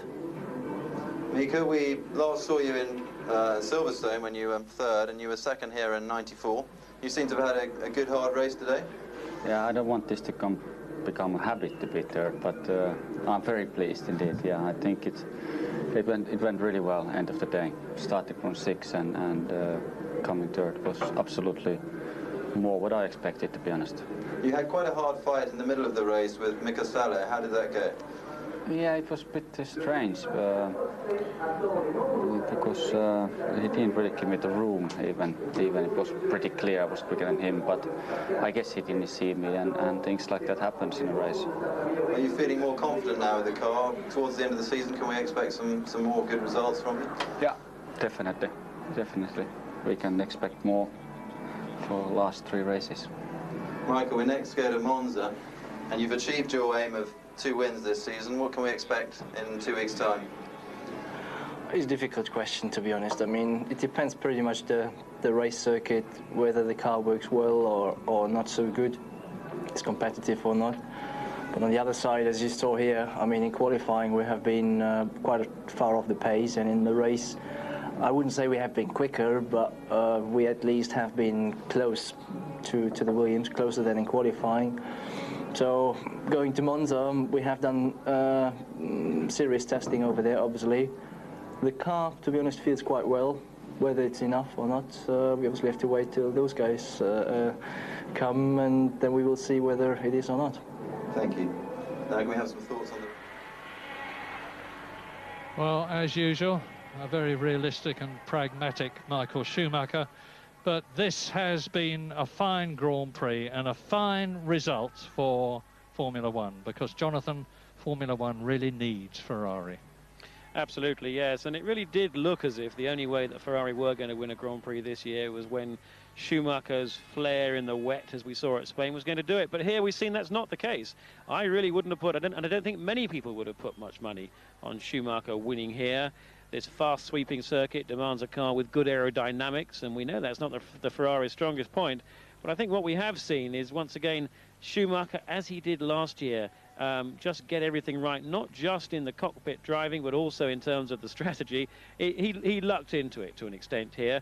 They ran, obviously, a short first stop. It did look as if his early race performance was particularly impressive. It did look as if he was not running as much fuel as the Williams, and indeed that obviously was the case.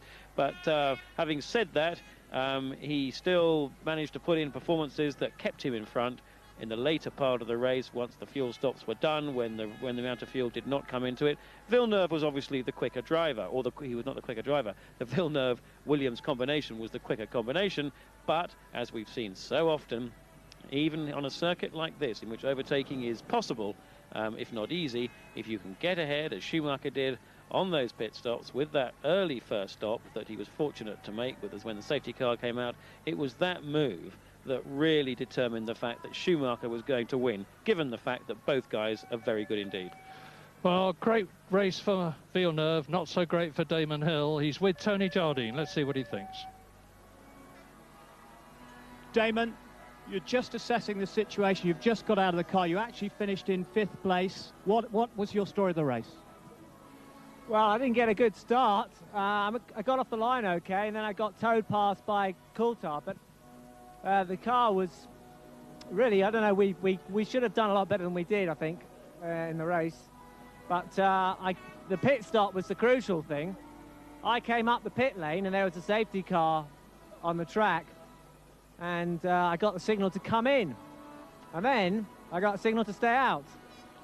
So I had to stay out, which put me behind Berger and the other guy. So there was... basically, I haven't had a chance to talk to the team yet, so I can't get the full story. But it was probably cost me a few places there. We went in to speak to your technical people in the garage, and they said that you complained of severe understeer, and then we saw you adjusting your wing in the pit stop. Yeah, on the first run, I had very bad understeer in the car. But, I mean, I was in traffic, so that tends to affect the car quite a lot. And the car was much better on the last stint, but it was, you know, the next car was 18 seconds up the road by then. There was a little bit of smoke coming out of the back of the car early on as well. Was there? I don't know. This is my spare car, so I had a problem with the race car, so it didn't want to take a risk. And I'm just thankful for finishing and getting some points and keeping the gap down to a minimum. Exactly. Well, the point situation now is 13. It was 17 before. It could have been worse. I think that's my view. It could have been a lot worse than it was. You know, I'm still pushing and I'm still hanging in there fighting, and it's going to be an exciting last 3 races now. A little smile. Damon, thanks very much. All right, thanks very much. Well, 4 points lost for Damon Hill, no points at all for David Coulthard. He's with Tony Jardine. David, that's a bitter pill to swallow. What happened? I got a little knock at the first corner at the start of the race, and but everything felt as if it was going okay until the pit stop. And then I came out after the pit stop, and straight away I was running 2 seconds a lap slower, even with new tyres, and the car felt very strange at the back end. Maybe when the car was coming up or something, there was during the pit stop something happened. I'm not sure, but certainly it was a different car, and eventually it just caught me out, and off I went. Because that safety car came out, and did strategy change then because the 2 McLarens were out front? Yeah, I think ideally it would have been best to have come in under the pace car, but the strategy we were running wouldn't allow us to have got all the fuel on board. We would have had to make another pit stop, so that was the problem. So we had to stay out. David, hard luck. Thanks for talking to us. Yeah, thanks. 20 cars and drivers were to start the Belgian Grand Prix. In fact, only 19 did so because Lavargi failed to qualify. Of the 19 that started, 10 finished. Ironically, the last one to finish was Pedro Lamy, who was Lavargi's teammate in the Minardi team. And neither of the Jordan drivers finished. Barrichello out and then Martin Brundle. I think he's with Tony now. Martin, desperately hard luck. Everything had looked very good. You were up to 7th place, and then you just dropped back. What happened? Unfortunately, we lost the engine, a bit of crankcase pressure, probably a piston, I would think. The real shame was the safety car for us today. I one stopped, and I was looking really strong. I was keeping the Benettons very much in sight, and I only had to make one fuel stop, and it all went wrong under the safety car, forcing us into a 2-stop strategy. And the dice just wouldn't roll for me today. But it was still looking quite strong towards the end. I was close to Gerhard. But the engine broke. Well, the car seems good. You made a lot of improvements. You're looking forward to Monza now. Yeah, I look forward to all the Grand Prix, but yeah, I'm really confident. I feel like I'm on a wave. Thanks, Martin. Thanks. Well, sadly, we don't know whether Martin is going to be with the Jordan team next year any more than we know whether Rubens Barrichello is going to be with the Jordan team next year. You've heard from Jonathan that there are all sorts of rumours about who is going where in 1997. This is about the time of the year when they build to a climax. But that's Eau Rouge as it is now, looking up towards La Source. Let's have a look back at the start of the Belgian Grand Prix of 1996. So on the left you can see Jacques Villeneuve surging away. Schumacher comes up, Hill in 3rd position, and then the McLaren. Now look for the incidents. There is the tap there for the Jordan, and there was Herbert up in the air in the Sauber. Coming out there, a whole range of cars, including Barrichello, all involved in that first lap contre-tour. We see that so often here. There is Panis getting out of his Ligier. The difficulty of 20 cars all braking from 150 miles an hour right down to 20 or 30 miles an hour. That's all it is in those tight confined spaces, causes problems so much. There's Hakkinen past Hill, and that just sweeps around the outside. And in fact, David Coulthard there in 3rd place. And coming round, and a very, very good start, of course, from Jacques Villeneuve. He's really got the technique of starting Williams cars, even though it continues to provide Damon Hill with a problem.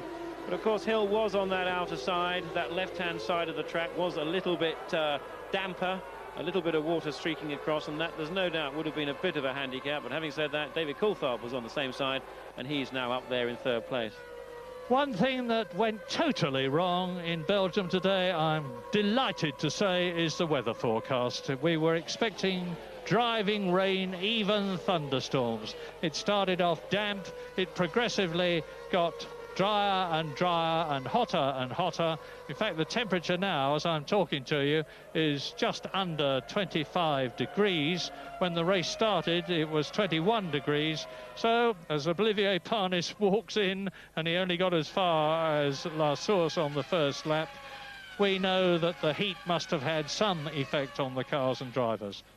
Now that's Heinz-Harald Frentzen, and of course he was in the news for being one of the drivers, or the driver, who was perhaps most likely to go to Williams if Damon Hill didn't stay. Now looking at the driver lineup for next year, let's see what we know. We know that Michael Schumacher and Eddie Irvine are going to stay at Ferrari. I'm pretty sure that Jean Alesi and Gerhard Berger are going to stay at Benetton. We know that David Coulthard is staying at McLaren. The second McLaren seat is a question mark. And the reason for that is because Mika Häkkinen's contract expires at the end of this year, but it's negotiating time, and I think it's only natural for Ron Dennis to look around clearly to just do a little bit of gentle undermining of Häkkinen's position. And having said that, Häkkinen's come back with a very powerful retort to that with his performance today, and I'd be surprised to see Häkkinen not continue with McLaren next year. But of course Williams is the one that's most likely. Villeneuve securely at Williams for the second year next year, but the question is, if Damon Hill, will he stay there or not?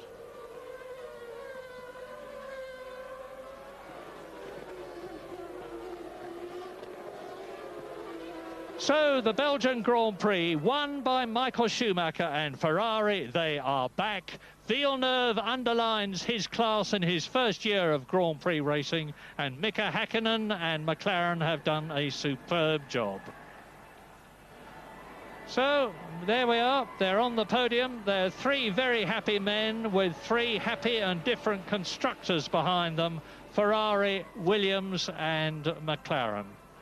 And it's been an outstandingly good Belgian Grand Prix. Weather, racing and the return to the front of Michael Schumacher, the double world champion, and his new car, Ferrari.